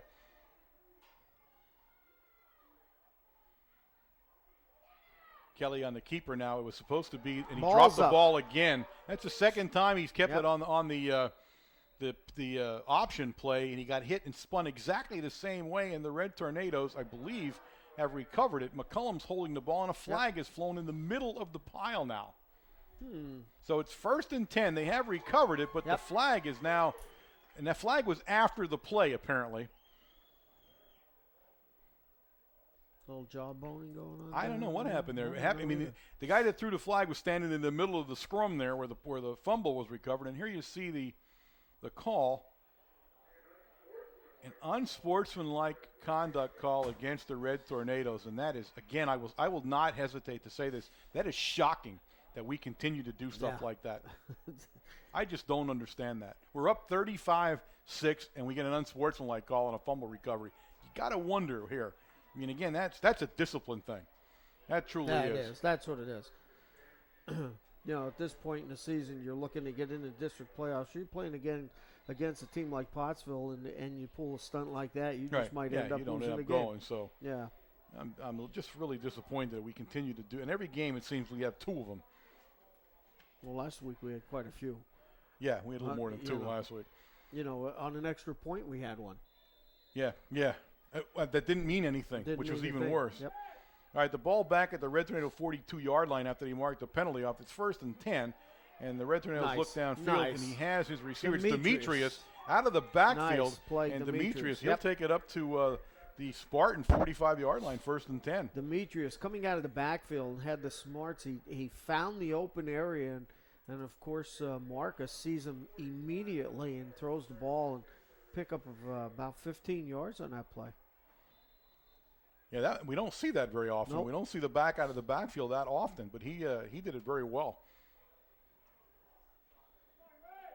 All right, the I formation now. Demetrius is in front of DeMarco. DeMarco in, and now DeMarco leaves the I formation and will come out, and he's actually now in a wide receiver spot. 2 guys are out to the left, 1 right. McCracken goes in motion the other way, and it goes to Demetrius. And Demetrius, and a quick hitter in the line. Wetzel, number 51, making the stop again, starting in the second half as he ended the first half, making some good plays on the defensive line for the Spartans. It's going to be 2nd down and 8 for the Red Tornadoes on the 2-yard carry. Spartans, again, if nothing else, are still playing hard out there, and that's what you want to see. They're down 35-6, but they haven't given up, that's for sure. And that, if nothing else, is a trademark of a Geist coach football team, is nobody gives up because they'd be afraid to get to the sideline. All right, the I formation now, it's DeMarco, and DeMarco stutter steps his way, and he'll pick up some pretty nice yardage on the play down to the Spartan 38-yard line. It'll bring up a 3rd down and 3. I don't know if it's where we're at on the field. Or usually we're on the opposite side of the field of the chain gang, but it's very difficult to see what the yard marker is, where it's at, how many yards to go. Yeah, we don't adapt well to change, no, do we? we don't, no. Well, a glitch like that throws off our game for the whole night. All right, I formation for Wasilewski, and it's again DeMarco. DeMarco runs right into the middle of the line, and they scoop ball's out. Ball's loose. Ball's loose. The Red Tornadoes look like they recovered it. Ball's out.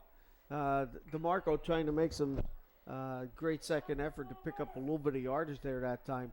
The Spartans sniffed that play out immediately, of course, going to the left side of the offensive line and blocked everything up over there. And he was trying to spin off some of the tackles to pick up some extra yardage, and all of a sudden the ball's up in the air. We lose about 3 yards on that play. Okay, 4th down now and 5. The ball back at the Spartan 42-yard line. The Red Tornadoes will go for it on 4th down. And they come out in a shotgun formation, both backs, DeMarco and Demetrius, standing next to him for protection. They both stay in for protection, but he looks downfield and he throws incomplete. He was trying to hit Moreau's down there, but it was well covered actually by Lally down there. And I couldn't see exactly what happened as it was right in front of the players, but It goes incomplete, and the Spartans have turned the Red Tornadoes away on downs. They'll take over 1st and 10 from their own 42. 4 minutes and 53 seconds left in the third quarter here. Spartans take the ball over on their own 42-yard line. Tornadoes looking either for a play or another man. Of course, it's another man. Sinopoli Sinopoli goes will go into the middle of that line up middle there. of the line now as the nose guard. Split backfield. Everybody's out to his right in the formation. And again, it's that quick hitter right up the middle with Kress. Kress will take it up to about the 44-yard line. We'll give him a gain of 2 on the play. Oh, who was in on that? Chicatano looked like. Let's give him 3 on the play. It'll be about 2nd and 3. 7. He's out to the 45 almost. They're trying to hit that between the guard and tackle over on the right-hand side. That's where they've had the most success on that, especially in the first half where he had a 60-yard run for a touchdown. Well, if you remember last week, they ran almost exclusively to that side of the ball again last week. Yes, they did. In the films, they're seeing something over there. Kelly under center, long count, and he dropped the ball. The ball's on the ground again. I believe the Spartans may have recovered as the ball rolled right along the line of scrimmage as he was in an extremely long count and he pulled away too early is really what it was. And the Spartans, I thought they recovered it, and they did. So they recovered back at the 45-yard line, and it's now 3rd down, and that'll be 3rd down and a pretty good and a long 7. Like Chase Skinner, number 54, recovered the fumble for the Spartans. It was bouncing around there for a little bit of time Yes. until everybody didn't notice it at first. All right. And this time we have Lally goes under center. So number 20, Lally goes under center. And he wishes he didn't, as he is buried for a 2-yard loss as Demko, McCullum, let's see. Turn around, Chicatano. And Sinopoli actually down there too, yeah. Now, I don't know, did Kelly hurt his hand or something that Lally went in at quarterback? I mean, it was a goofy snap there. It looked like he was pulling away. I didn't notice his hand then. He could have actually got it stepped on trying to recover the fumble, but he was not in there for the quarterback play. So the Spartans are going to be forced to punt. And Doug Dean goes back into punt formation for them. So we'll continue to look to see whether Kelly is hurt or what happened to him that he didn't come back in the game there. Dean lets it rip. It's going to be Haynes, and Haynes will take it down around the 28-yard line, and he's tackled immediately down there. Let's see who gets off the punt. Who had his 21? That's Kress. Yep, Kress. Kress had him by the leg and wouldn't let go and brought the big guy Haynes down. So the Red Tornadoes will go on offense. It'll be 1st and 10 from the Red Tornado 30-yard line. And again, this is where the Spartans are most vulnerable, as they have not been able to stop the Red Tornado offense very often here tonight.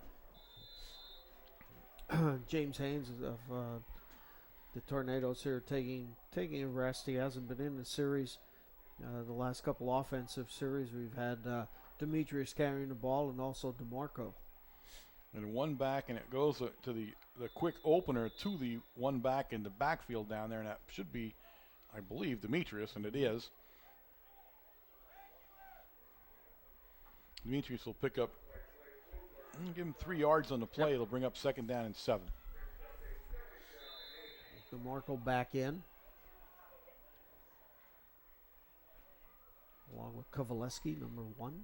You got 2:02 remaining here in the third quarter. The Red Tornadoes not in any hurry to do anything. They're kind of just going through it right now. They're not in any hurry. They don't need to be. As Washington looks around, he's back in an I formation.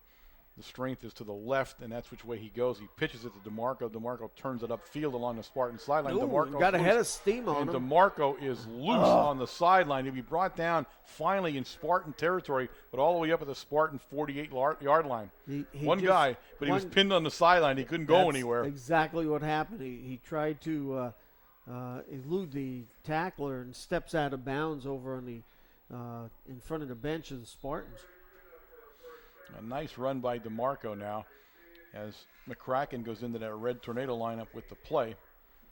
And it kind of doesn't matter who goes in the backfield right now for the Red Tornadoes. They're all running very well. DeMarco, Demetrius, and Haynes. Haynes. DeMarco will stay in the backfield. behind Demetrius now in the I formation. One guy left, one guy in the short side, but it'll be DeMarco. DeMarco will pick up about 2 yards on the play, and it will bring up 2nd and 8. They'll place the ball down just around the Spartan 45-yard line. Trying to see, it was Ricky Wetzel again, number 51, and Doug Dean, number 23, making the tackle on DeMarco. We were just laughing before the game. We were on the sideline talking to Zainal, and we were discussing Tony Chicatano, the strength coach here for the Red Tornadoes, was talking about how long we've been doing it. He said like 18 years, and as soon as we get this play, I'll tell you why that's important. Not that we were doing it 18 years, but why I think it's important. We have a pitch out. Ball is on the ground. And he gets it up. And actually, it's still on the ground, and he still picked it up, and that's Pulowski. And Pulowski picks up the first down on one of the weirdest plays you're ever going to see. Talk about luck. The ball kept bouncing back into his hands the whole time. Like a hot potato. I didn't want it. My I didn't want goodness, how many times did the ball can hit the ground? He still picked it up and gained the first down. And he'll take the ball down to the Spartan. Oh, let's see where they place it down there first. So first down. They're moving the stick here, and it's down at the Spartan 33-yard line. But that's a weird play. But what I wanted to mention when you said Wetzel, and I was going to question, in 18 years, I think there's been a Wetzel in this team. I mean, how many Wetzels are out there? You're right. They kind of one big family for as many times as we've called a Wetzel name in this game. And all of them trying to outdo each other on the field, because I'll tell you what, they've all been excellent football players. Pulowski takes the pitch and finds a little bit of a seam on the sideline there. He won't pick up a whole lot, and he's drilled out of bounds down there by number 36, Jared White-Cavich, for the Spartans. But that Wetzel name has been a name that we have heard forever, I think. And it's just tribute. They're all good players, as you said. Every one of them is a solid football player from when we remember. You know, a lot like us with some of the names that we have over the Chicatano name, for example, things like that you hear so often. But it just strikes me when I hear the Wetzel name, how many times I've called that name out over all these years. All right, I formation. It's 2nd and 7 for the Red Tornadoes. And it's DeMarco again, and DeMarco will pick up just a couple of yards. Number 44, Olszewski, blew the play up as he was in the backfield almost for the Spartans, and it'll now bring up a 3rd down and about 5 from the, let's see, be about the 28-yard line. That brings an end to the 3rd quarter of play here at Spartan Stadium with the score of the Red Tornadoes 35 and the Spartans 6. I want to mention to all of you out there on the audio webcast, of course, we are simulcasting these games this year for the first time, and you're listening to the audio webcast courtesy of WKMC TV, Mount Carmel Area High School. You catch it on the PIAA Internet Broadcast Network, and it's actually broadcast to you from there by Easy Stream. So again, we welcome you. Tell your friends. If you live away, this is the best way to catch the game. If you got a Friday night, you want to get together and have a soda or something and listen to the game on a Friday night. If you live like, you know, in Malaysia or somewhere. Yeah, sure. Sarsaparilla. And you can pick us up. And what better way to spend a Friday night than listening to me and you? Hey. Only in America. I'm not going to touch that. I can't even believe I just said that. Okay, all right. Now we're getting comments from the truck. Well, you know, I told you we should never turn the thing on that lets us hear the truck. We'd be better off. As soon as I find that switch, it's going off permanently. But here's the funny part. That was the boss that said that. It wasn't one of the kids. All right, 3rd and 5 from the 30 or the 28. All right, the 30. Where are we at here? No, we're at the 28. Yeah. Ooh, in the backfield. There it right, is. there you go. I talk about the Wetzel group, and Rick Wetzel makes the play in the Tornado backfield, and it's 4th down for the Red Tornadoes. 29-yard line. 28. I looked at the score. On the 28 I looked at the scoreboard, and it was on the 32, and I knew it wasn't the 32, and I was trying to picture real quick where it was. But there was no actual gain on the play. If nothing, there was probably a loss by the nice defensive play by Wetzel. So Demetrius will bring that play in now. And Demko is now the quarterback. And yes, Demko is the quarterback. Yeah, number 14. So it's 4th down now. Now it's going to be 4th down and 7, as they did lose a yard or so on the play. And we have some new guys in there. We'll try to catch some of the names number as we go here. TJ Hiroman in. And we do that fake, and there it is. There's Demetrius, and Demetrius loose in the back. And this is Demetrius, right? Yep, yes. That's who it is. And he pounds the ground as he almost took it in. Now they're going to put him down closer to the 10-yard line, and just inside. Yeah. He actually hit the ground around the 5 when he was done, but that was that trick, fake the pass play and give it to the quick opener, and Demetrius gets some big yardage on the play. Yeah, nice run by Julius that time. He broke through with some tenacity and picks up a ton of yards. So we go trips right now. Demetrius the lone back, but we give it to Demetrius. And Demetrius tries to get outside, and he will. He runs around the side of the Spartan defense on a 10-yard touchdown run by Julius Demetrius. And the Red Tornadoes have scored again. It's 41-6 at the 10:59 mark of the fourth quarter. And again, as I said, the Tornadoes have had their way offensively tonight, just unstoppable. Yeah. That was a nice, pretty run by Demetrius, though. You can see the speed of Demetrius. Yep. He's a fullback in the formation, but he's as quick as anybody on the field, or quicker than most. So you can see how well he ran, because at first the hole that he was trying to hit was gone. There was no opening for him, so he just skipped it outside. So Dan Hood, number 73, in for the Tornadoes. All right, Menapace now gets ready to kick. Moreau's the holder again. It's a nice snap, and it is up, and this time he drilled it right through the uprights. So he's back on track, and it's 43-6. Or 42. Was it 41, Phil? That's what happens when I take my eye off the scoreboard for more than 13 seconds. It is 42-6, and that's the way it's going to be. So the Red Tornadoes line up to kick off here. And a game that, after watching last week's game, a game that not a lot of us could have predicted would have turned out one way or the other. Yeah, you're right. I certainly wouldn't want to be held to making a prediction on this game, to tell you the truth. But the Red Tornadoes have come out of that loss last week and are in fine form here tonight against the Spartans. Menapace puts it down and does the large walk back there and gets ready to kick. And he's going to be picking to a new guy down there. Lally's down there, but also number one, Zach Hogan, now in that back position. Ooh, and nice it's going to go to Hogan.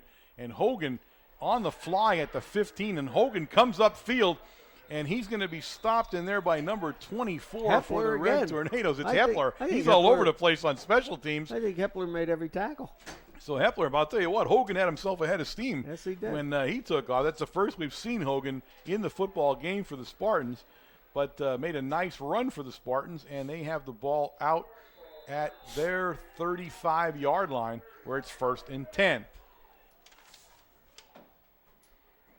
Doug Kraniak, number 40, in that defense. There's a new quarterback in there. It is Tom Ferrari is the new quarterback for the Spartans. And he gives it that quick opener, and it's Lally, and Lally's free in the Red Tornado backfield. Kovaleski will take him out of bounds, but not before he crosses midfield at the Red Tornado 49-yard line. A nice run. Tough. By Lally. Now, there is a new quarterback, and I have to wonder if Kelly got hurt. Because it was the fumble play when everybody was stomping around down there, and I did not see him hold his hand or anything like that, but he left the game and didn't come back in. And they put Lally in for one play, and now they put the new guy in, and Ferrari, number 10, Tom. So I don't know if Kelly got hurt or what happened to him there, but a new guy in there for the Spartans. And actually some new guys all around here for the Spartans. Number 47, Matt Dietz, playing the linebacker position for the Tornadoes. Olszewski, number 44, the big fullback on the carry for the Spartans, and he carries it down inside the 45-yard line. They'll take it down to the 43-yard line, where it'll be 2nd down and 4 for the Spartans.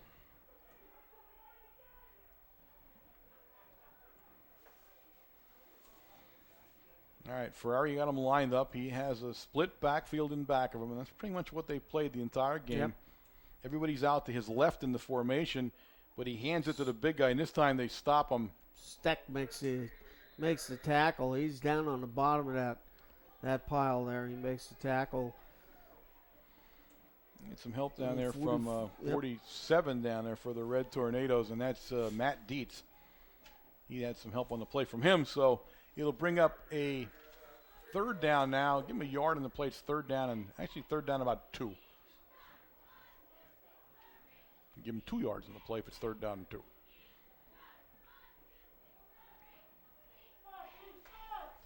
All right. Ferrari goes under center. This time everybody is out to the right side of the formation, the split backfield. You can see the up back, and that is exactly who he went to, was the up back. And the up back didn't get the yardage. First down. It's Lally on the you can almost 27. Sinopoli in on that tackle. You almost know the play's coming that way because he's the guy that's about a yard and a half up the field from the other guy. James, just the way they go. Yep. Yeah, it's not hard to figure out where they're running at. So Dietz trots off the field now for the Red Tornadoes, and it's Ferrari now in the huddle, and it's 4th down for the Spartans. It's 4th and 1 with the ball just outside the Red Tornado 40-yard line. Long count, and they keeper. It's a Ferrari on the keeper. I couldn't even tell if he handed it off there, but Ferrari keeps the ball. He picks up the first down at the Red Tornado 35-yard line. That was a good call. It was a fake to the fullback going off tackle, and all the quarterback did was he followed him right through the hole, pulled the ball back out, and used him as a blocker.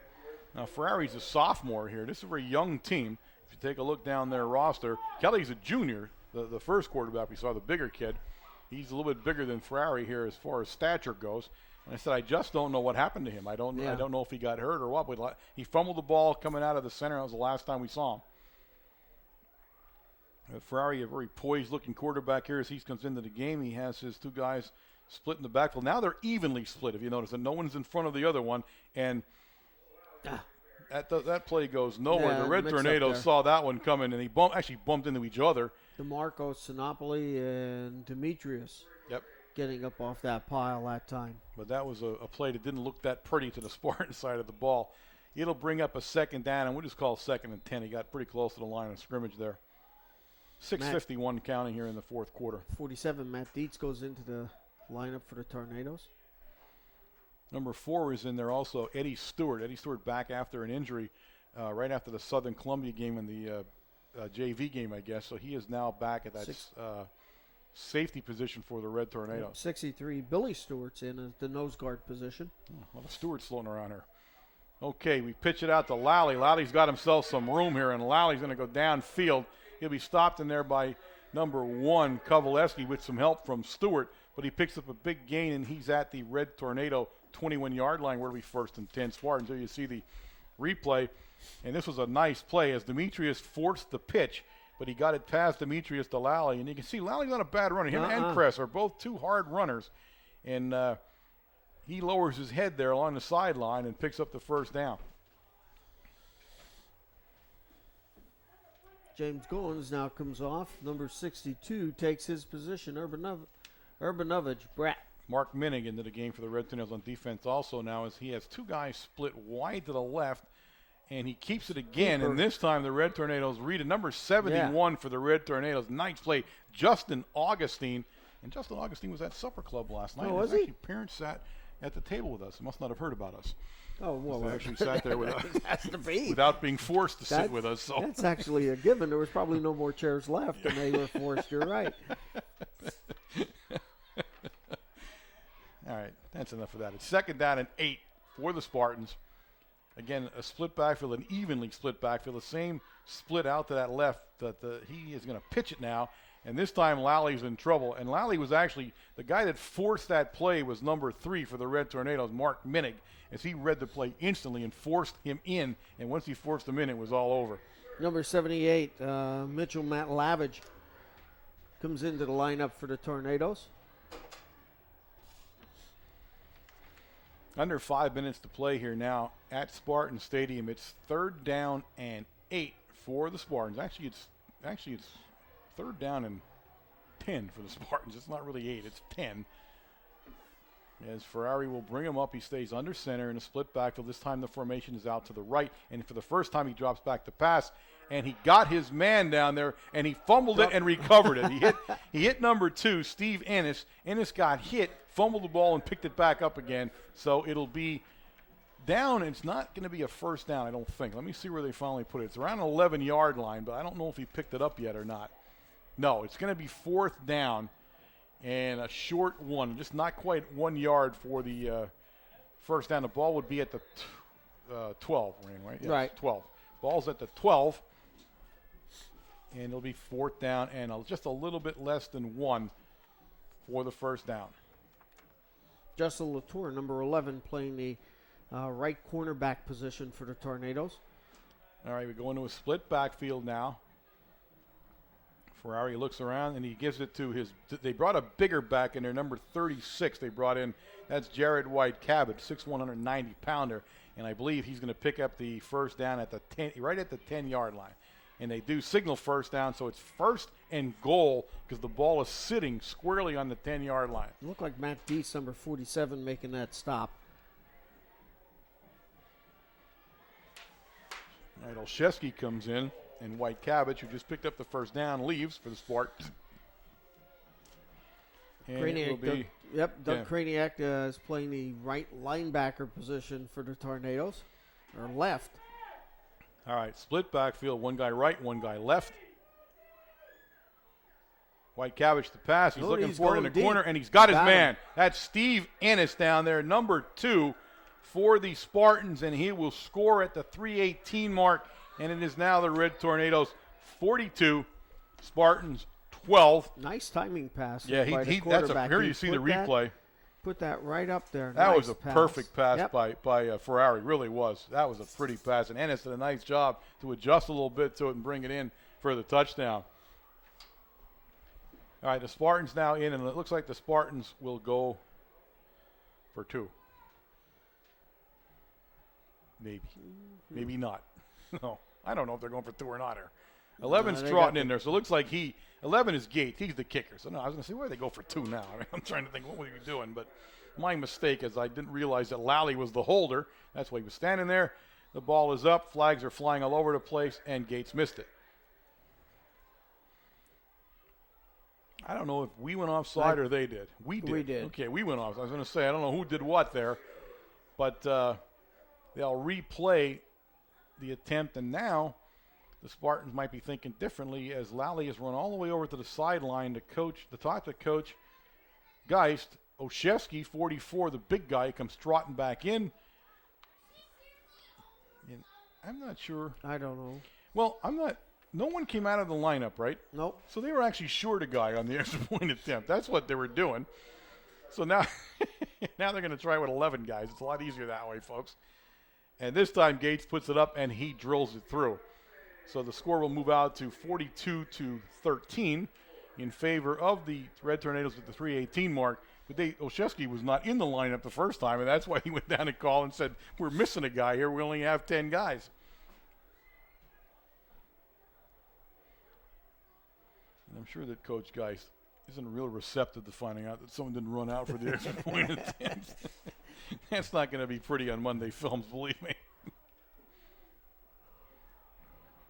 We have all kinds of different people floating around us here, so you'll have to bear with us now as we will try to catch all their numbers. This isn't the brightest field on earth. I was saying they need a couple of more lights here.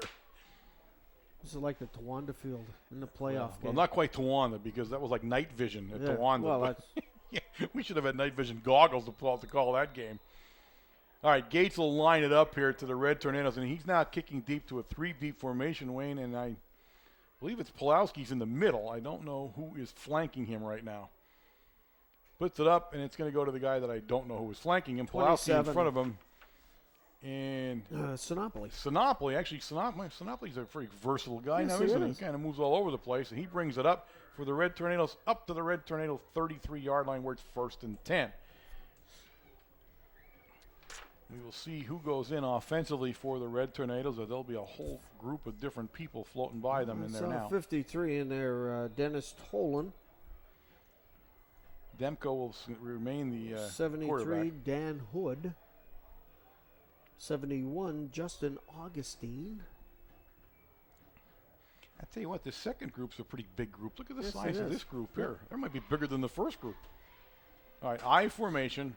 Yeah, one guy out in the formation. We hand it to the up back, and the ball is out on the ground. And ball up again. Still around, and the Red Tornadoes look like they recovered it. I think number 10 down there, Adam Juraski, finally recovered the ball as it scribbed all over the field, and it was Adam Juraski. So it's first, and I think he picked up the first down on the fumble recovery. I'm not sure, but I think he's going to be a first down.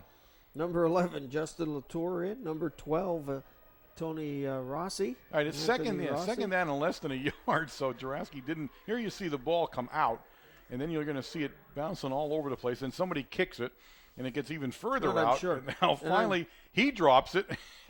And I'm Now sure you'll see. Jose really loves this because you got to write that up. All right, a pitch out now to number 24. That's Hepler, Matt Hepler. And Hepler stays on his feet and takes a couple of good hits, so a nice hard run by Hepler. He'll pick up a yard on the play. It'll bring up third down and 8. Now for. Well, no, I'm sorry. I'm on first. It was less than it, so he picked up the first down. I'm sorry. The yard markers are backwards here. Yes, first. It should be a 1st and 10. They are trying to get everybody They're back. trying to yell. They're trying to get the yard marker. I knew the yard marker was having some trouble there. He wasn't moving on the first down call, and finally, we snapped it even before they got set. So, no, nice. Pulowski's still on his feet. Look at and Pulowski's still running, and Pulowski breaks loose, and Pulowski will take it in for the touchdown. Oh my goodness! That is a 67-yard run for Pulowski, and I'll tell you what, folks. 3 times. I don't know. At least. Watch the Look at replay. this. Watch this replay, folks. You won't see one of these in a long time. Watch Pulowski. Watch how many times he gets right hit. There. Now, he loses one now. We're going to lose him a little bit now. Back, boom, boom. Now, our own guy almost tackles him. Boom again, boom. He's still on his feet. He makes the turn, and now once he made this turn, it was all over. Now, it looks like they're bringing it back. So I don't know what the call is. I don't know if he might have stepped out of bounds. Would be the only thing I could think of. I didn't see a flag or anything. So the touchdown will be called. Maybe he did. I didn't think he was that close. I didn't think he was either. Because it couldn't go against the Red Tornadoes because the ball's in Spartan territory now. At the 44-yard line. So he had to have stepped out of bounds. All I can think of. 41-yard line. All right, 1st and 10, Red Tornadoes. That was a nice run either way. Hepler on the carry for the Red. Hepler reverses field, and then he cuts upfield. And Hepler running very well. He did a lot of running to pick up that much yardage. But I'll tell you what, that's some tough running by number 24, Hepler, for the Red Tornadoes. Number 30, Keith Casella in for the Tornadoes. We have all kinds of guys in and out of the lineup. I mean, actually, there's a few different guys on the Spartan side of the ball, too, that have come in from Coach Geitz as he's replaced some of his players. Number 4, Stewart. Besser's in the Eddie Stewart's the quarterback now. Besser's in the lineup for the Red Tornadoes, and the ball's on the ground. The ball got kicked around a few times. Stewart had actually came in as quarterback. Yep. Number 4, and he, I believe, fumbled the snap, and he did. And the Spartans have recovered as things have turned a little ugly here at the end of the game. There's 7 seconds left here. Stewart was the quarterback, he's the third quarterback in this group. Demko, then comes Stewart. Stewart, a lot of promise. We've heard a lot of good things about him. He got hurt, and we didn't see him much since the Southern Columbia game, as I said, so we'll be looking forward to see him. You'll also see him play the safety position, and he's having everybody get, as far back as you possibly can. As the Spartans will run one more play, and it will be Ferrari will stay at quarterback for the Spartans, number 10, as they get lined up here.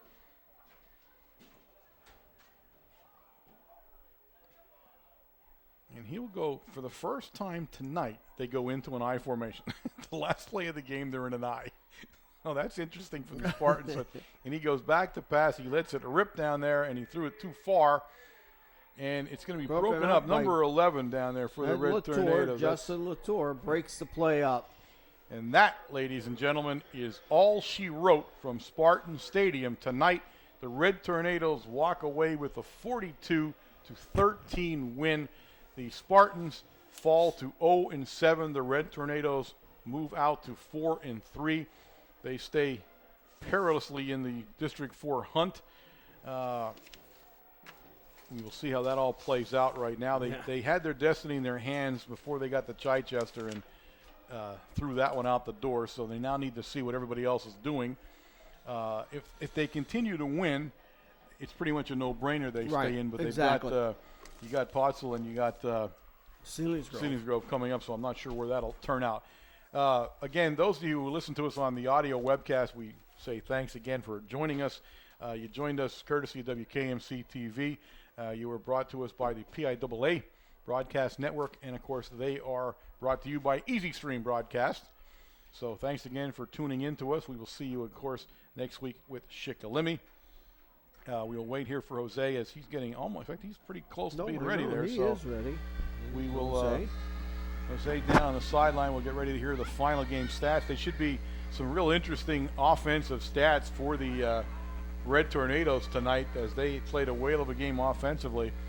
And I like to see how this ended up for Wasilewski. Though he didn't play the entire game, I think Haynes is going to come out with some big numbers tonight.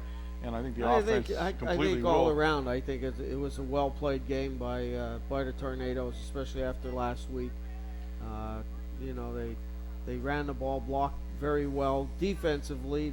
Some good spots defensively. We have to shore up the interior of that line a little bit on the defensive side.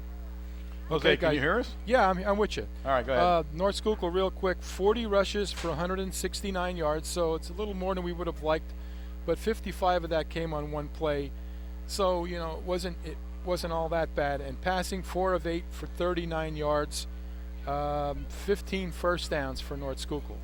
For Mount Carmel, 35 rushes, 312 yards, 8 of 12 passing for 145, which gives us a total offensive game of 457 yards and 19 first downs.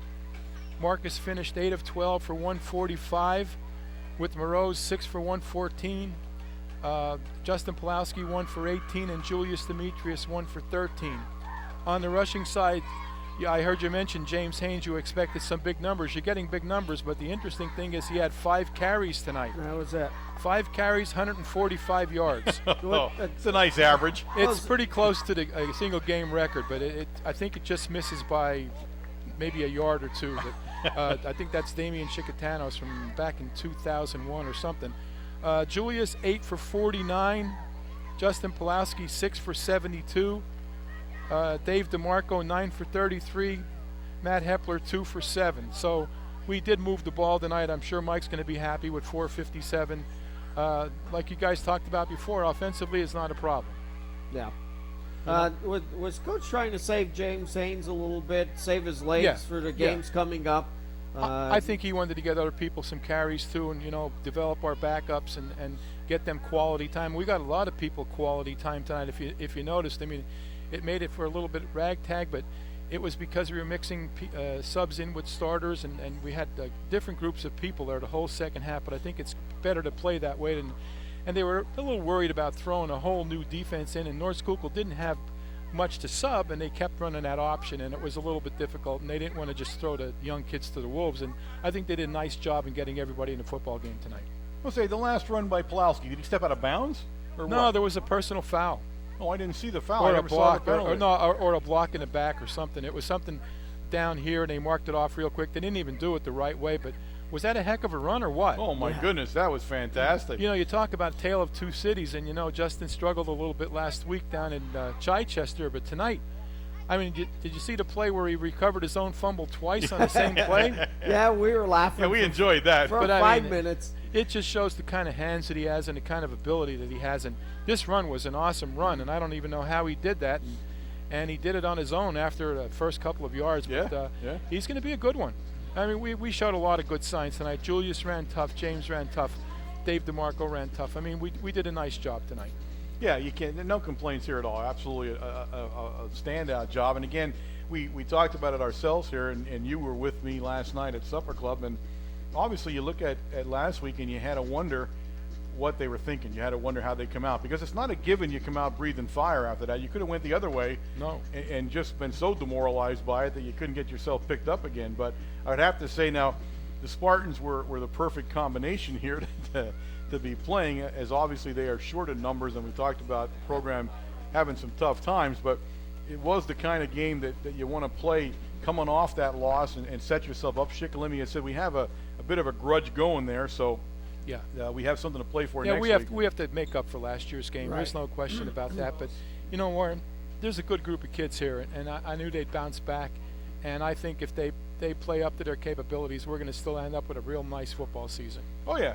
No, there's no question about it. I mean, you saw what they can do, and you don't rack up that many points in a game without knowing what you're doing. So the future is still there. We're still playing hard football. That's right. And again, we look forward to Schuylkill. We were talking a little bit before you go, Jose, and I was saying to Wayne that of all the teams that we won't see anymore, I was gratified to know that the Spartans stayed on our schedule. They will finish the season next year. They're team number 10, and I think it's the only non-conference game. Yeah. Yeah. I mean, we have crossover. They're not all in the same division, but they're gonna stay on our schedule. It's good. I'm glad to see that. It's a great rivalry, and again, I truly hope they can turn this around. I think if there's a guy, and I said that earlier, if there is a guy that can turn around, it's Coach Geist, and I think it's just a matter of time for them, and I hope they can get off the schneid a little bit, maybe win a game before the end of the season. I hope so. But either way, it was good. It's good always that we come here again next year too. By the way, in a quirk of the schedule, we're back here. There's a lot of those next year. Shamokin's back at Shamokin, and Southern's back at Mount Carmel. Yeah. So there's a couple of those next year, but it's going to be a pleasure to get back in the Heartland next year and to play that kind of schedule where you know who you're going to play. Yep. All right, Jose. I Thanks, appreciate guys. all the numbers as always at the end of the game. All right, thanks, guys. Thank you. Yep. See you later. Okay, gang, we're going to wrap it up here from Spartan Stadium. I am Warren Altamar. And Wayne Brokenshire. This has been a sports presentation of WKMC TV. Thank you and good night.